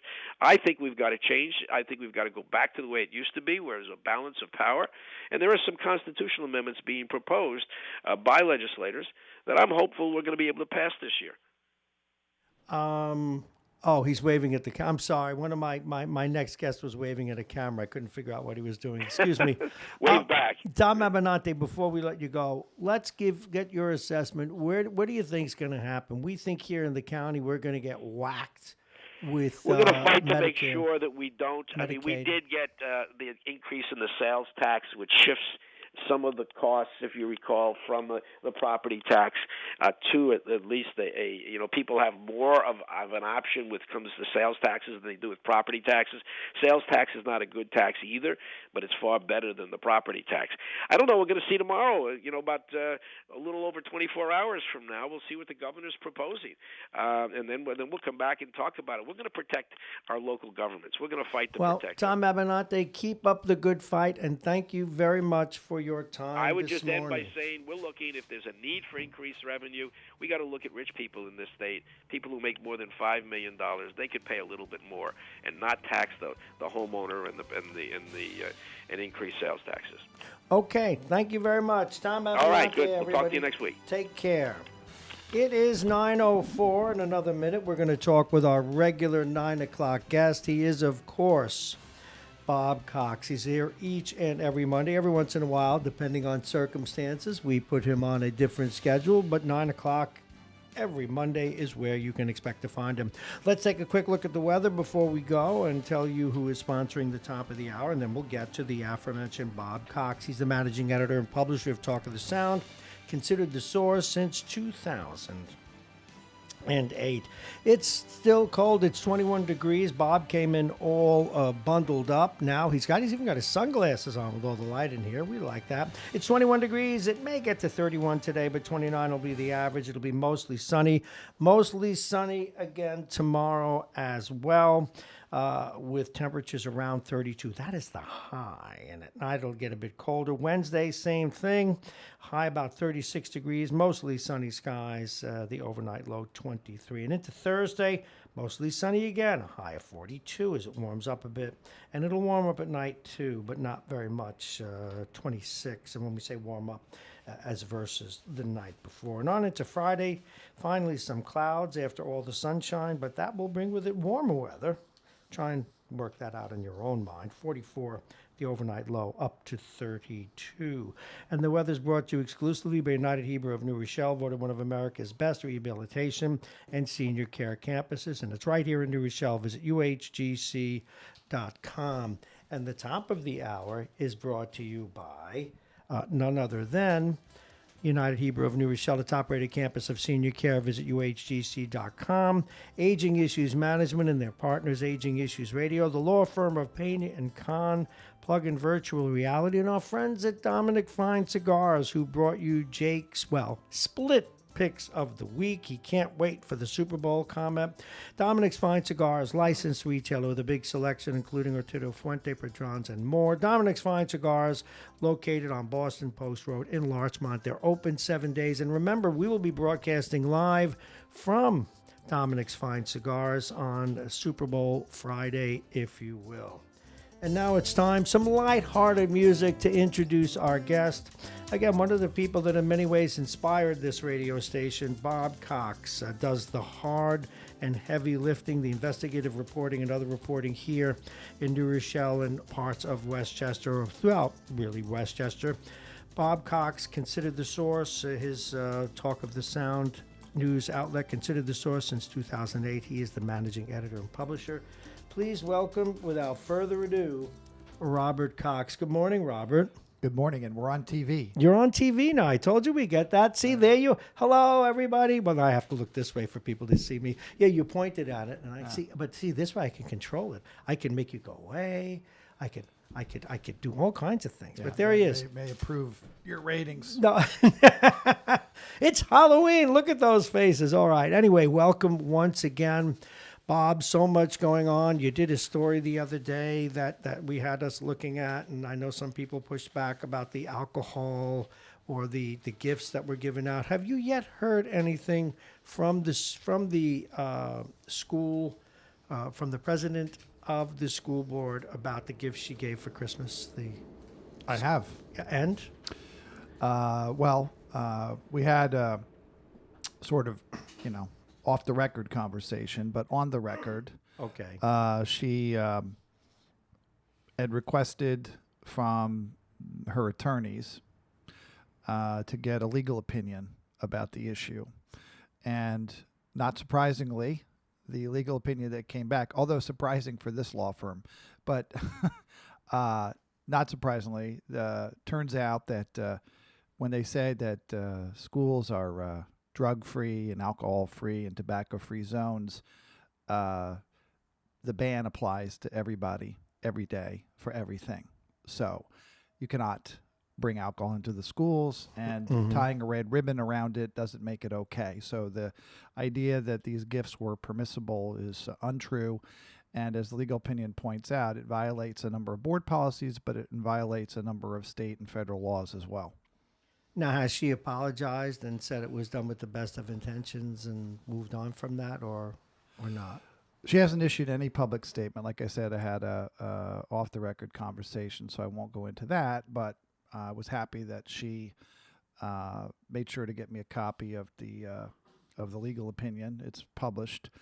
They also distributed it with the school district newsletter, although I would quibble with it a little bit because I didn't like the language. It said you should not bring the alcohol to the school. It's actually you must not. It matters. It's not conditional. But, at least they took the step of getting the legal opinion. Makes it clear that this is not allowed.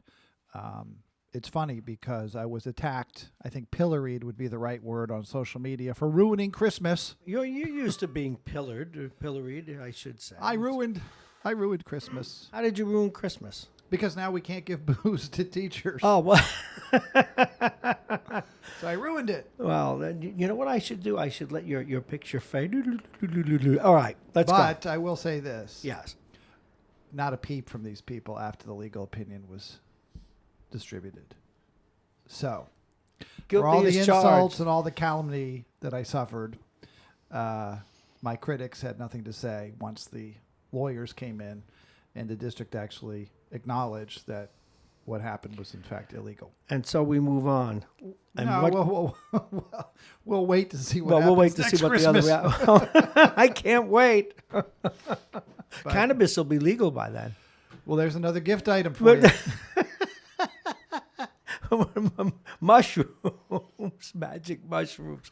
Okay, what other stories are you working on, Bob Cox? You got a nice list in front of you, and you never surprise Well, us. I'll let you tell me, because here's what the list I made as my show prep. Yes. Because you've inspired me, because as you know, but maybe you didn't share with your listeners, you were in here yesterday on a Sunday, correct? Yes. Hardworking man. So I sat down and said, I better come prepared for Bob since he's working so hard. So the new grocery store. I saw the new grocery store, your story about it, but what about it? Well, at least it came Well, I out. haven't written a story yet because it's not opening till but tomorrow. You officially. you mentioned it. I'm prepared to attack Yes, it. yeah. Why are you going to attack it? They didn't even Attack! open yet. Attack. So Media manipulation strategy by the board and the superintendent backfired on them.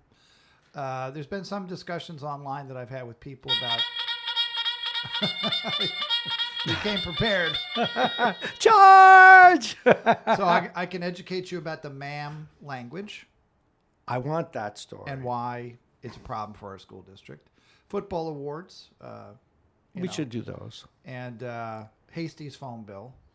And Hasty's phone bill is always interesting. Hiring, our inability to hire people from reputable school districts. So you take your pick. Which one do you want first? I'm interested language? that you want because I'm interested that you want to attack a store that's not even open yet. Okay.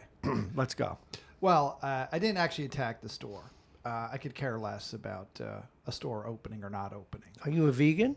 No, I was going to say. Stores and businesses open and close all the time in New Rochelle. But what's the issue with this one?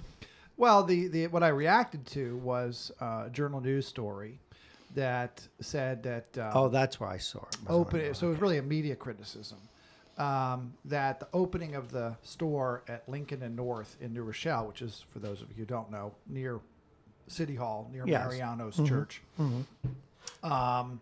that it was preventing that area from becoming what's called a food desert because the Stop and Shop at New Rock is set to close at the end of the month. Yes. So the problem with that is that's absolutely not true. And the question is, where is that information coming from? Why did the Journal News report that? Well, from everything I've heard, and I will ask this question tomorrow if they're taking questions, or I'll ask it, afterwards. I believe it's because the city government, has been putting out this propaganda about the need to address the food desert in New Rochelle. So this is beyond idiotic, okay, and reflects a lack of understanding of what the term even means. A food desert is a U.S. Department of Agriculture term that is a technical term? Coined in 2007. And it was a way to understand the ability of people that were poor or didn't have transportation or otherwise would be dramatically inconvenienced by a lack of access to fresh fruit, fresh vegetables, butcher shops, seafood, things like that. In other words, not eating packaged foods. Okay. Although we all love macaroni and cheese. Not me. It's not. I think I'm the only person on earth doesn't like macaroni and cheese. Oh my God. Yeah, I know. I knew there was something wrong with you. In fact, I had macaroni and cheese last night. And I'll tell you why. Because we're sitting here in 20-degree weather with, I think, a wind chill of about 10. 3, it feels like. And my wife is out in Phoenix, Arizona. What you allow this? Yes, I know. So she's in the nice weather. She couldn't take you. You could. With all the communication, you could do the show. You could have called in. She was very smart, and someone has to take care of Zeke, the dog. Yeah. Okay. So that's my job. Okay. So go ahead, sir. But anyway, so I'm starving to death, and I'm rummaging around, saying there's got to be something here somewhere. Mac and cheese. Just a very quick diversion.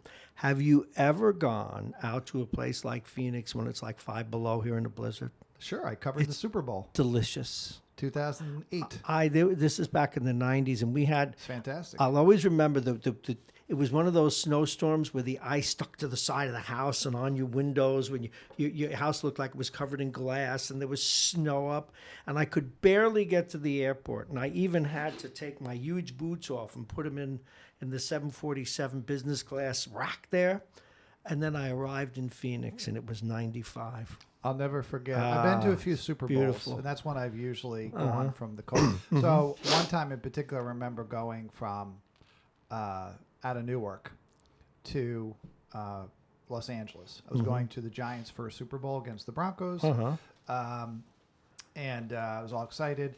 And the weather in Pasadena, it was at the Rose Bowl, was beautiful.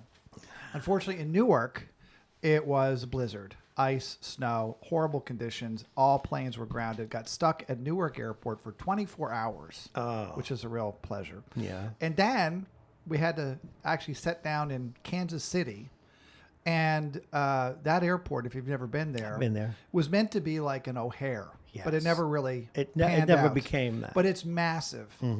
And they set us down. I don't really even remember why, but it was not a scheduled stop.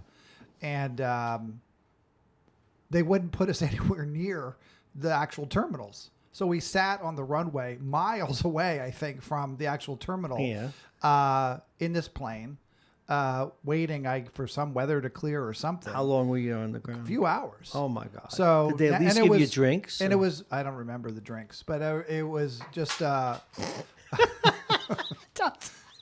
Bob's laughing because his eyeglasses are falling apart as we speak. You maybe want to think about a monocle. I'm going to have to get his glasses. Hold on. I gotta get them fixed. There's, if you can see it home, there's Bob's monocle. Okay. I just let me do. This is where did it go? So this is a kind of an eye-popping story. Oh, I love this. Is like that. There you go. Go ahead, Robert. Anyway, too long a story no, now. it's still Too worth long a digressing. story. But I remember landing in L.A. and thinking, and then going, thinking, why do I want to go back? Yeah. And I remember going to the Super Bowl when the Packers played the Broncos. Elway won his first Super Bowl. San Diego. I was staying in That's La Jolla. a beautiful city. And it's really hard to come back to I New know. York. Yeah, it is. But this is still the place to be. This is our home, hell. It is, and it makes going there nice. And if you're Okay. there every day, is it really nice? In La Jolla and Pasadena? Yeah, pretty Yeah, much. it is. Our Phoenix, guest is Bob Cox. We both, Yeah, it's nice. because of the cold weather, But we my, both. but my mother complains. That's my wife is with my mother. She complains if it's 65 degrees. It's too Really? cold. Well, yeah. The only thing, if I may, have you ever been to Phoenix in the summer? I have. I'd And rather be in the Arctic It's ungodly because you hot. can't hide from it. No, and I remember a couple of times trying to open a car door and burning my hand on the handle and things like that. So yeah, they always say it's a dry heat. Well, what broke my don't let anybody tell It's about just that. hot. It's dry heat in an Well, oven listen, too. you know that I was in Phoenix where it gets really hot, but then I went to Saudi Arabia in the summer twice. Oh, that's so like 120. Now it's like a vacation to go there in the summer. No, my problem. I was out in Phoenix with my daughter, and we wanted to. I'm a plane nut, as you may know, and out in between Phoenix and Tucson, there are all these great graveyards for airliners. They're stored there for parts, and sometimes they're That's where they're actually keeping the Boeing All those, yeah. 737 Max planes. Yeah, and a lot of them. the ones that keep crashing. Yeah, those the ones that didn't crash are there. Yeah, Yeah, well, what's left is But over at any there. rate, and the lesson was we couldn't get out of the car long enough to enjoy it. You had to stay in the car. It was too hot, literally, to get out of the car. You needed like an umbrella. Yeah, you needed an umbrella or you needed a spritzer. So anyway, we were So talking back to about the grocery back store. to the grocery We store, got which way was far good. afield, No, but it was fun. So the grocery store. We were See, I talking put- about a I food fixed my desert. glasses now. Oh, good. You look great. Thank you. How many fingers I'm holding up. So we're talking about Fix your food camera. desert. We got into Arizona, but let's switch back now. So the USDA says that a food desert is an area that is either an urban area that doesn't have a grocery store within a mile, or a rural area for 10 miles. So if you live in, West Texas, you live in, Ogallala, Nebraska, some places, maybe upstate New York, where you have to go to the next town or the next town over Sure. to get a grocery store, that would be a food desert. If you live in Brooklyn and you have to go more than a mile, that's a food desert. So there's actually a map, right? You can plug in and type in a city or a zip code or whatever, and you can see where the food deserts are plotted on the USDA map. So there's none in New Rochelle, obviously, because if you plot, and I did, the location of this new store, there's a dozen, at least, grocery stores within a mile. Sure. The ShopRite is a third of a mile. And even more strangely, the Stop and Shop at New Rock is about 2/3 of a mile. Now, even I can figure this one out. We're misusing the term for political purposes. Well, I don't know what the purpose is. I just think it's idiotic. Why drag that term into this? and make it sound like there's a real problem in New Rochelle with getting access to food when there Well, isn't. who's saying this? Well, people like the mayor, and Jared Rice was a big promoter of this project. And, I don't care if somebody wants to open a grocery store at the corner of Lincoln and North. Could care less. I don't understand the government's interest in that. I don't understand the propaganda. I don't understand the media cooperation with the propaganda. And all this for a business that will be closed with by this time next year. We'll come back and talk about it a year from now. No, but I do want to go there because the government getting involved in these things, that's a brush that works both ways, and both ways not good. You will recall several years ago when the Thruway Diner closed, people were up in arms. The government should do something about this. This is private business. That's not the government's not in the government's purview. I mean, obviously, if there really was a great distance and we had no food places, the government would be concerned about it. But it's not their business. Well, I mean, it's sentimentality to a certain extent. And as it turned out, there's another diner right across the street now. So Now, and I it's guess a very successful diner, well, too. so, I mean, but I would just say that the idea that, because, just understand, so a city block, which we don't really have city blocks, but New York City does, for example. So a city block is considered 10 blocks in a mile. Okay. So the ShopRite's about 3.3, 3.4. So it's like 3 or 4 blocks from this store. Right. Well, I mean, yeah, do I want to have to walk 3 or 4 blocks to go to the grocery store? Do I want to be able to walk a block to go to the grocery store? Sure, but it's not an existential crisis. No. Okay, and the fact is, as I recall, some of these stores like ShopRite were providing van service. The city now provides a free electric shuttle that will take you right into where the grocery stores are in the downtown, like Seatown, or they'll take you within a block of the ShopRite. So why complain? Now, this particular store, though, they've been building it for, I mean, this store's front they've been developing it for About 2 4 years. years. About 4 Yeah. years. 4 years. For like forever. 4 years. Yeah, because the guy ran out of money. The guy did. Is that what happened? Yeah, the guy ran out of money, and then the city began pressuring him to finish it, or else he was going to lose his permit and lose his investment. And he finally pushed it through, and they're opening the store. And look, I'm not wishing that the store closed. Oh, no, of course I not. care less. We're supposed to have fresh produce. I and just stuff. don't understand why the government is going to get involved in picking winners and losers, because what people like the mayor and Jared don't think about. See, they're reacting to political stuff, right? Jared wants it because people in District 3 says, we don't have this, as if that's a big problem, okay? We want this. We have to have this.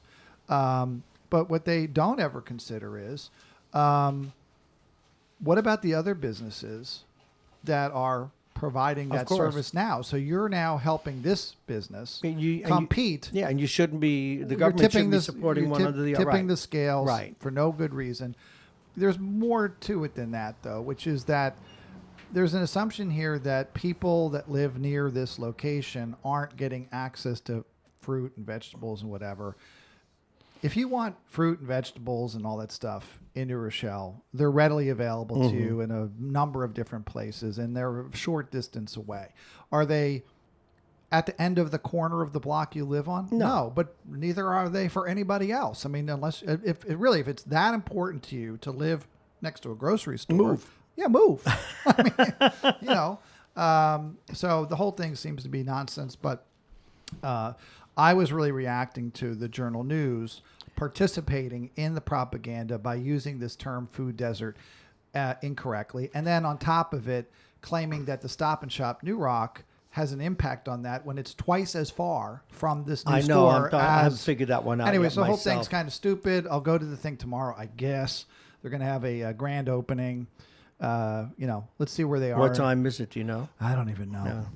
My guest, Bob Cox, managing editor, publisher of Talk of the Sound, considered the source since 2008. You mentioned one of your story titles about ma'am. Yeah, the language. Talk to me. I love stories about language. In fact, there was a story I'll mention apropos of and it that. seems polite, right? It does on the face of it. Well, the language is ma'am. Yeah. Yes, ma'am. Yes. No, sir. Right. It came up in the context of my reaction to a parent who went to Christmas holiday concert, what you used to call it a Christmas concert, Right. At Isaac Young Middle School. And she put up in her tweet some mention of diversity. Fine, I don't care. But the school district then retweeted it. Mm-hmm. So they're sort of endorsing that idea. And so my response to that is that increasingly schools in New Rochelle are not actually diverse. And in particular, the South End schools are not diverse. Mm-hmm. So this led to this whole discussion, and this woman and some of her, I guess her friends, were upset with it because their idea was I didn't appreciate diversity and multiculturalism and that diversity was a good thing. My reaction to that was, I'm not disagreeing with you. Yeah. I'm pointing out a fact that our schools are not diverse. Right. Some of them, and Okay. and some of In so fact, we got a call this morning. You know the caller as well. Lorraine Carl was talking about that very thing this morning. well, it could be because she was reading my debate online. But the school in question, Isaac Young Middle School, is now 13% white, 87% non-white, black and Hispanic, mostly Hispanic. Columbus School, 95% That should be 95. Hispanic. Yeah, right. Okay, 5%. So, but really that's even misleading because they manipulate those numbers. It's probably closer to 100% Right, Hispanic. but that's geographic in nature, by the way. That should be pointed out. Not that it's appropriately so, but isn't that geographic in nature? Well, Columbus School is a magnet school, so no, Okay. it's not. I mean, people can go there from other places. They have Okay. a math science thing that goes on there. But that's not really the point. The point is that our schools have become increasingly Hispanic. And that's one of the things I wanted to point out, which is that we've seen this massive growth in the Hispanic population in our schools. Now, I'm not commenting on if that's a good or bad thing. Of course. My wife's Hispanic, so therefore my Okay. kids are Hispanic. My in-laws and their whole family are Hispanic. So it's not a matter of being pro or anti-Hispanic. It's a matter of these are the facts, okay? Of course. And so when you look at the numbers, then it raises questions as to why then is the board spending so much time responding to the black community, not the Hispanic community, okay? That somehow the black kids are being underserved when in fact they are a declining percentage of the population. They were, I think I had the numbers in my Facebook post, but they've gone down about 25%. Now, is that through dilution or are they leaving? In other words, are there more Latinos and more whites, ergo that percentage shrinks, or are there less black folks? in the schools, the numbers, the overall population is not reflected in the schools. Okay. So The population, I don't have these numbers. I didn't come prepared Roughly to talk speaking. about that. Well, I don't want to even guess because, Okay. but it's the city itself is more diverse than the schools. The schools Right. are far less diverse, and you can say diversity, but you don't really mean that, right? Because if a school is 95% Hispanic, like Columbus is, and I think Jefferson's close. These are two of the elementary schools in New Rochelle. How is that diverse? And so I asked a question, which was, in the Lincoln school desegregation case, which is a major landmark case, and in fact, I remember talking with the legal redress for the NAACP nationally. I was on a panel with her. And we had a discussion that the New Rochelle case, the Lincoln case, was the third most important In the education country. civil rights case. You had the Brown versus Board of Education, you had Little Rock, and New Rochelle. Because New Rochelle set the stage for all of the Northeast desegregation, the busing, what happened in Boston, New Haven, all based on this case. So why, and I think most people would agree, that what was happening at Lincoln, where you had 95% black, that was racist. So why isn't it the case that at Columbus, when it's 95% Hispanic, that's celebrated as a sign of diversity? That's my question. I don't know the answer. It seems very strange to me, but I don't think people are looking at the reality. And this was kind of my point, that a lot of the arguments that are happening among policy people and at the board level and people in the community who are activists is based on a very outdated notion of who's in our schools. Well, a lot of it's definitional as well. Well, Well, because you just said something that's right there on the surface. We have a school that's 95% Latino, and we're calling it diverse. Whereas when we had a school that was 95% black, we called it racist. So which what do we mean by this? Do we mean non-white, or do we mean diverse? Because, if your kids go to the North End elementary schools or middle school, those schools are diverse. I would argue that they're deliberately created to be a certain type of diversity which is to say? That certain people in this community, i.e. progressives, okay, want to have, right? And here's what they want to have. They have schools in the North End that are majority minority. Okay, there's no school in the district that's majority white. But I'll take Ward School, for example. The last time I looked at this numbers, and they change every year, but last time I looked at the numbers a couple of years ago, it was 40% white, 30% Hispanic, or a little more, and then 20-something% black, and then some Asian or whatever. So that's where a lot of the North End schools are. They're actually majority minority, but the largest minority in the school is white. Okay. And that's constructed that way. That doesn't happen by accident. It happens because they have certain ways they can put kids in and out of schools. They can have variances. They can have special programs that's in this school versus that school. And as you move these things around, you can alter the populations. A deliberate effort was made to do that about 20 years ago at Albert Leonard Middle School that had become increasingly black because of where it was drawing from and what programs were there. And they changed those things, and then the school population changed dramatically. My kids were in school at the time when it started, and my younger kids were in school when it ended.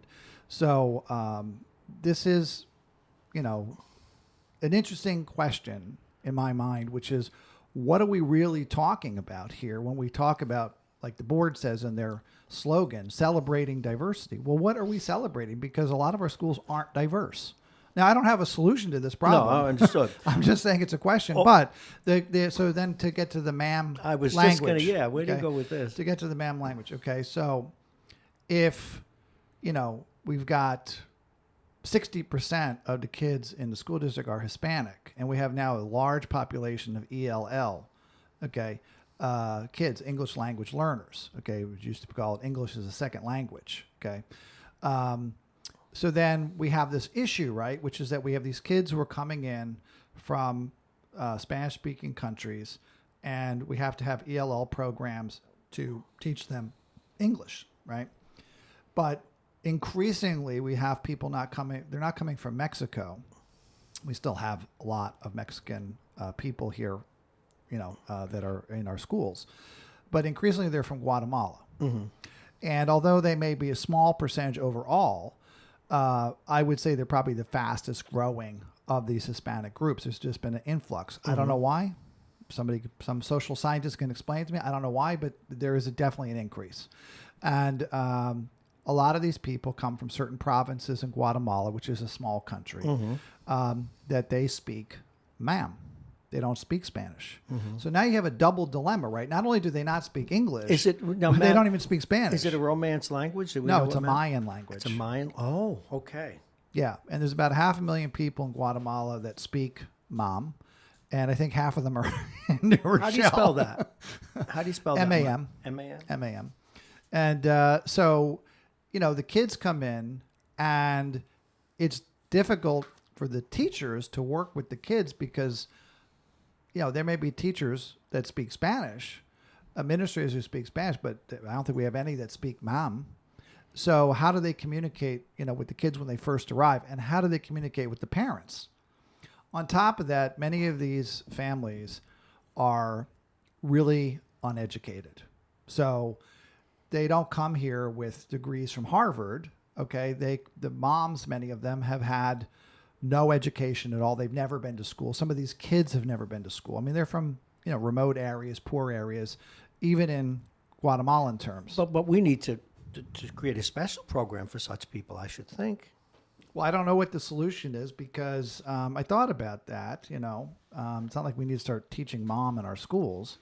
And And by the way, if you did that, you'll just get more of an influx of people who No, are but having trouble what we assimilating. need is we need to be able to teach these people English, but then that would require someone. Right. Well, we do have that. And you know, my son is an English language teacher in Saudi Arabia. In Saudi Arabia. So the curriculum that he uses was developed by these Italian guys called the blended learning method, where they do a combination of, you work with one-on-one with somebody, you do reading, you do, you know, different practice, classroom.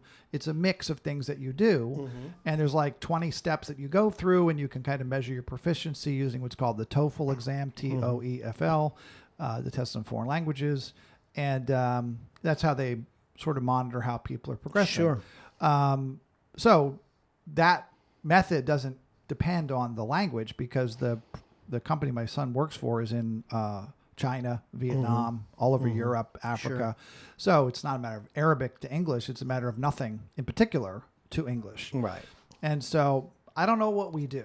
I really don't. And I'm not. Do we have any idea of the numbers?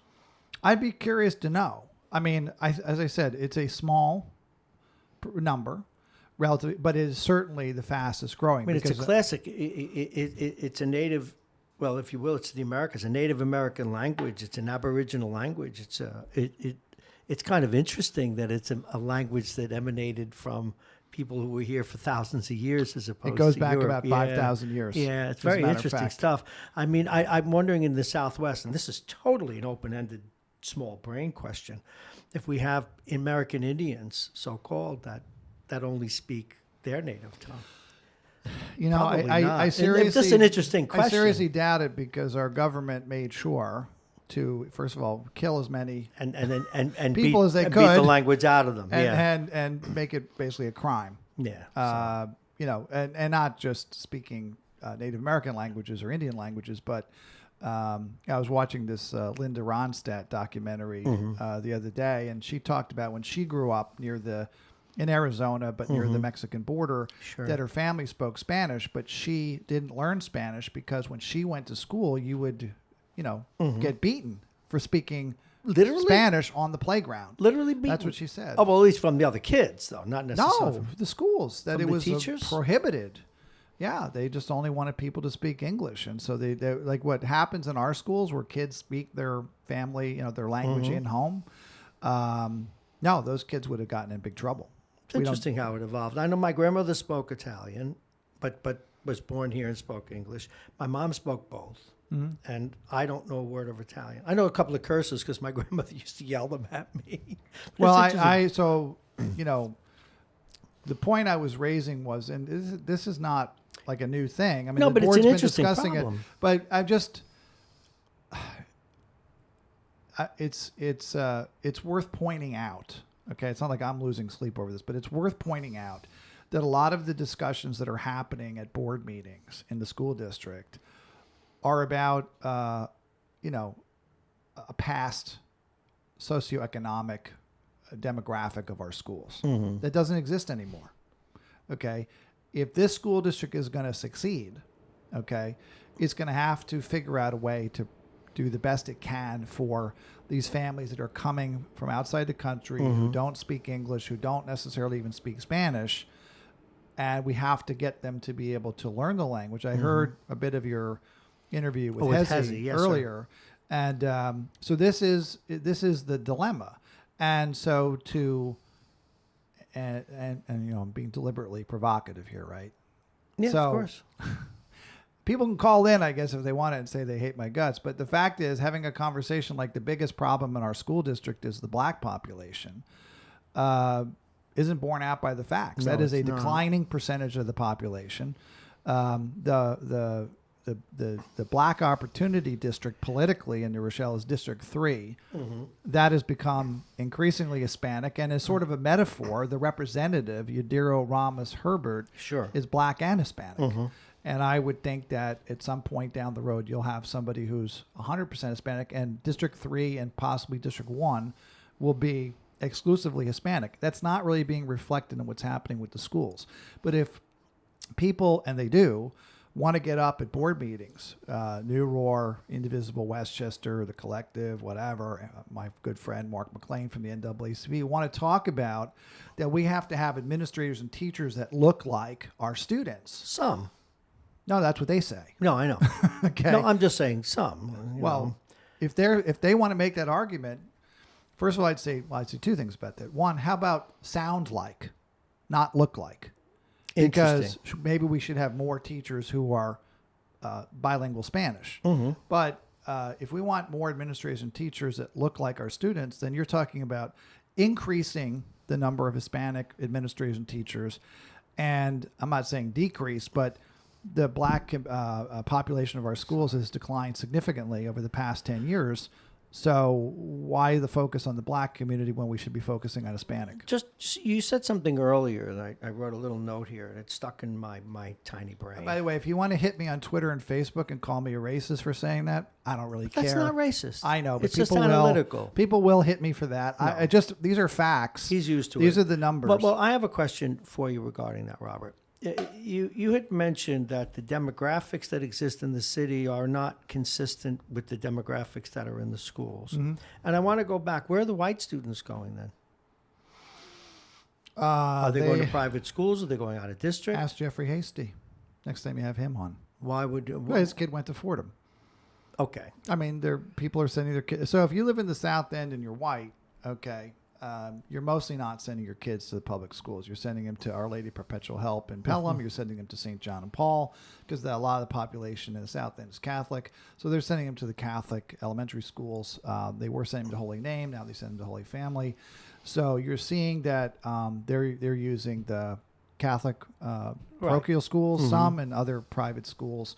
And then for, like, let's say, Jewish families, mostly North End, but not exclusively, because there's still one temple in the South End on Shalom. Yes. But, they'll send their kids to, Westchester Day or other.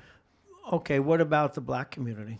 Where are their kids going? Since they're not, does that number reflect the community, or we have left blacks in the community? Okay, so it's not.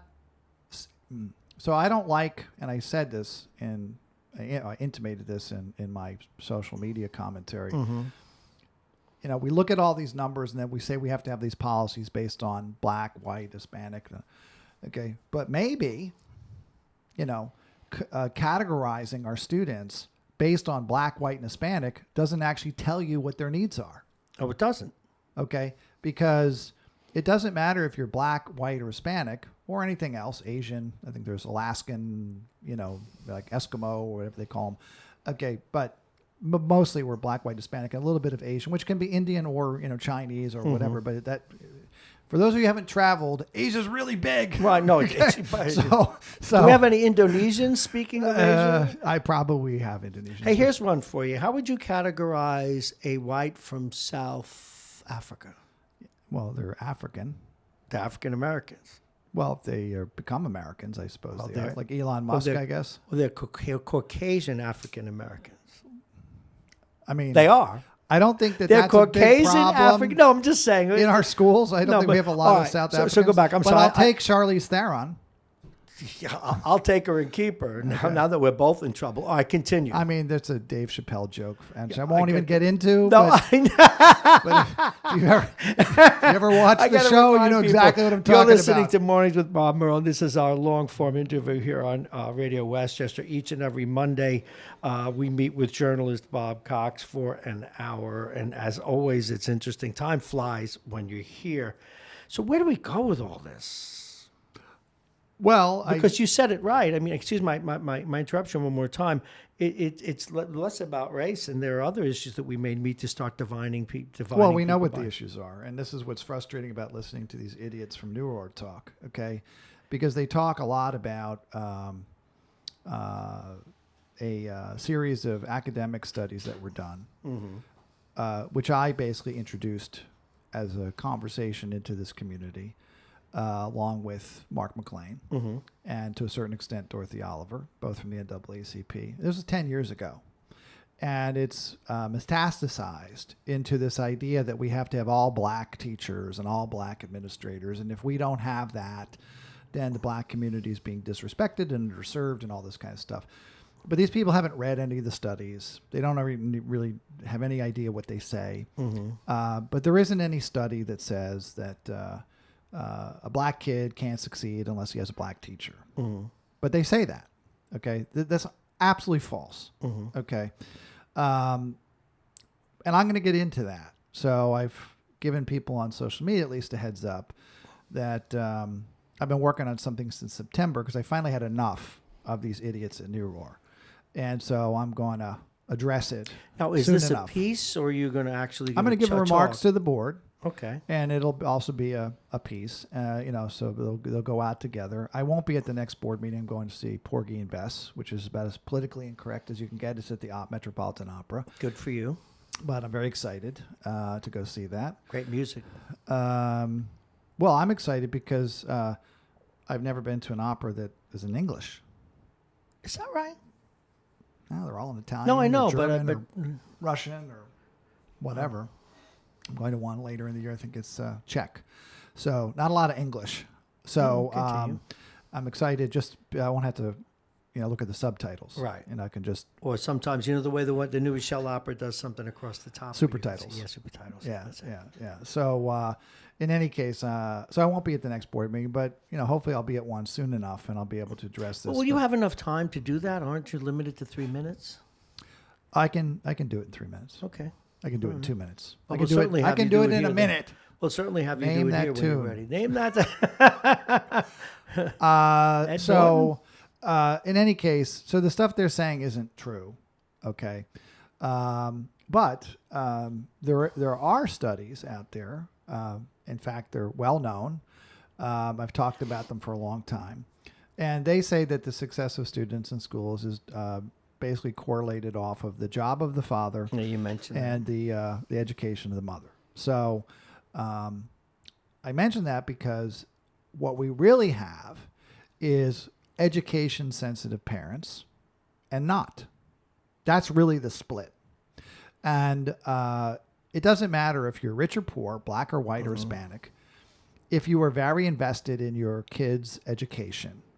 And I'm not talking about showing up at the school screaming that, you suspending my kid because he punched somebody in the nose is unfair. That I'm talking about that they are really committed, right? So you can be the poorest family from Mexico, but if you came here because you're really determined to get opportunities for your children and you're really going to push them to work hard in school and do all that, and you could be the richest person in New Rochelle, and if your kids are like, high on drugs and getting arrested, I mean, what different? So it's about being education sensitive, and that's not even a North End expectation. Well, it's not even a North End, South End. No, it's not. Okay, and so that actually is the driver of success. So I'm going to give an example. At Albert Leonard Middle School, the principal there, John Barnes, gave a presentation. He was the guinea pig for a type of presentation that the new superintendent had requested from all administrators, where they basically open their kimono and show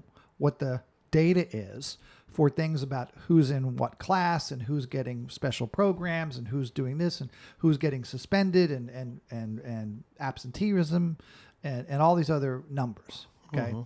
And so not surprisingly, in my view, it showed that white students were highly likely, 4 times more likely than black or Hispanic students to be in advanced classes like math and science. This caused a big uproar with the New Roar people because that proves that the schools are racist. How does that prove that? Because in their mind, everything is racist. That's why they're idiots. And that's why they have no credibility, and they should really be, consigned to the dustbin of history, and hopefully soon enough they will. But in any case, that's not a meaningful analysis. What I want to see is that same data, but cross-cut against the numbers you can track. So one you can collect is the income of the father as a proxy for job of the father. As New Rochelle buildings and grounds crews have proven, you can make 6 figures. Yeah, no kidding. And be a custodian. Yeah. Okay. But using salary as a proxy, 'cause that's a data point you can collect. But again, a proxy. And then education of the mother that you can actually ask for. If you take that information and then you take those same students and you splice it against that metric, now how does this look? Now, if you show me that a father earning $150,000 a year and a mother who has a master's degree, and then you take all the kids and say that there's a discrepancy between black, white, and Hispanic, then I would agree with you that there's racism going on. But I would say that those two things are really the markers for education-sensitive parents. But you know what happens in this too, Bob? There are racial outcomes because, and not necessarily New Roar, but people who are concerned about these things will say, well, black folks are disadvantaged because they don't have that job. They don't have that, the parents don't have that education because of social injustice, whether historic or recent. But then if that's the issue, that's what needs to be attacked, not making excuses for a kid that's in school today. Well, it's not a matter of making excuses. I'm speaking specifically of the argument that our school district is racist because we don't have more black administrators and teachers. Right. Okay. The reality is that the studies have shown that there's one area of impact. It's in elementary schools, and it is for black male students, that they are more likely to go to college if they have the opportunity to have a black teacher. Well, that's important. By the way, And we should look at that. opportunity, yes, meaning there are black teachers in their school, not necessarily that they're assigned to black teachers. Right. Okay. So, but they also showed that there's no persistence to that. In other words, those kids are not necessarily likely to perform better in school by the time they get to middle school or high school, and doesn't impact things like graduation rates. It just says that there's an increase there. So what it does tell you is that in an ideal world, you'd hire, at least where you can have an impact according to the data in these studies. If you can have an impact, a positive impact, even if it's very small, okay, by hiring more black elementary school teachers, black male elementary school teachers, then we should do that. absolutely. The problem is those are like finding unicorns. Now, you mentioned that before, but there must be. Or why aren't we even encouraging people of color to pursue that route? Oh, well, we're encouraging it in our recruiting. It was just talked about the other day, trying to find more people to come here who are black or Hispanic to come here to work. I'm just saying that as a nation, and you can look at the statewide data too, there aren't a lot of black males who are going into education. Just aren't. In fact, it's been declining over the past 10 years. So that is an area where the district could focus. It's very, very difficult to do. But I want to step back and say the broader idea that these kids aren't being treated fairly, they can't succeed, they're not in these advanced classes because they don't have black principals, black teachers. There's nothing that supports that. Okay. Just like there's nothing supports that there's a real need for a grocery store on Lincoln and North.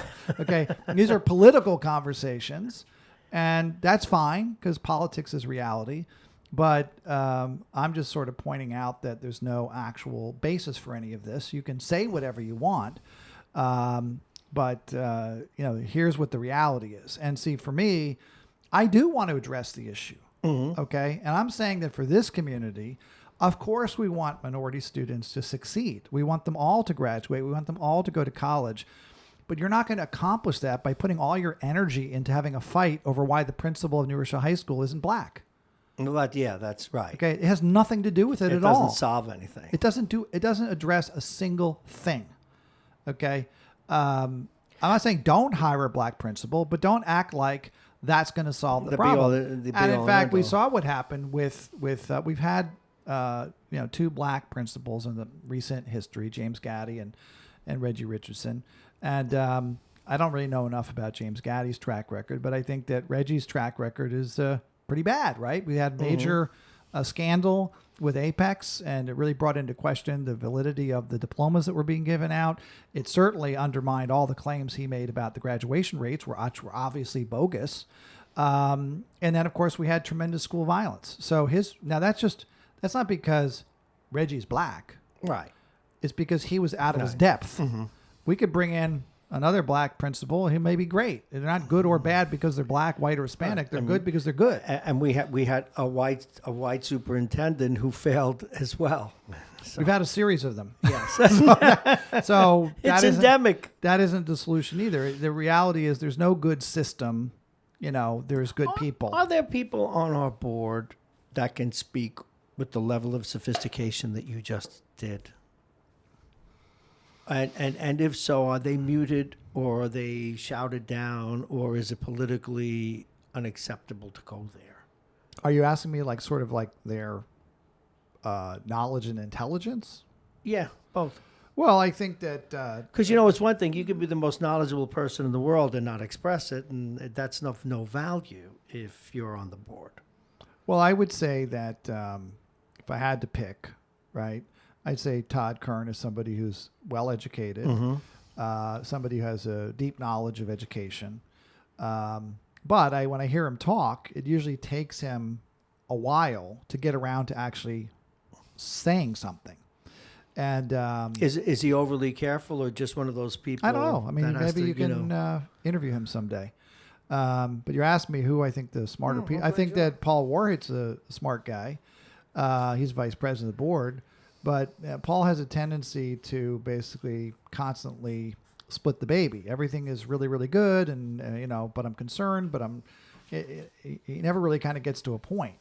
So those are two people that stand out. I don't want to say who I think some of the dumber people are, but over the past 10 years, and it's true with this current board, we have had some people who are definitely low IQ. I mean, remember, being on a school board is not based on your ability. It's not based on your level of education. It's not based on your knowledge of education or education policy or curriculum development or any of that stuff.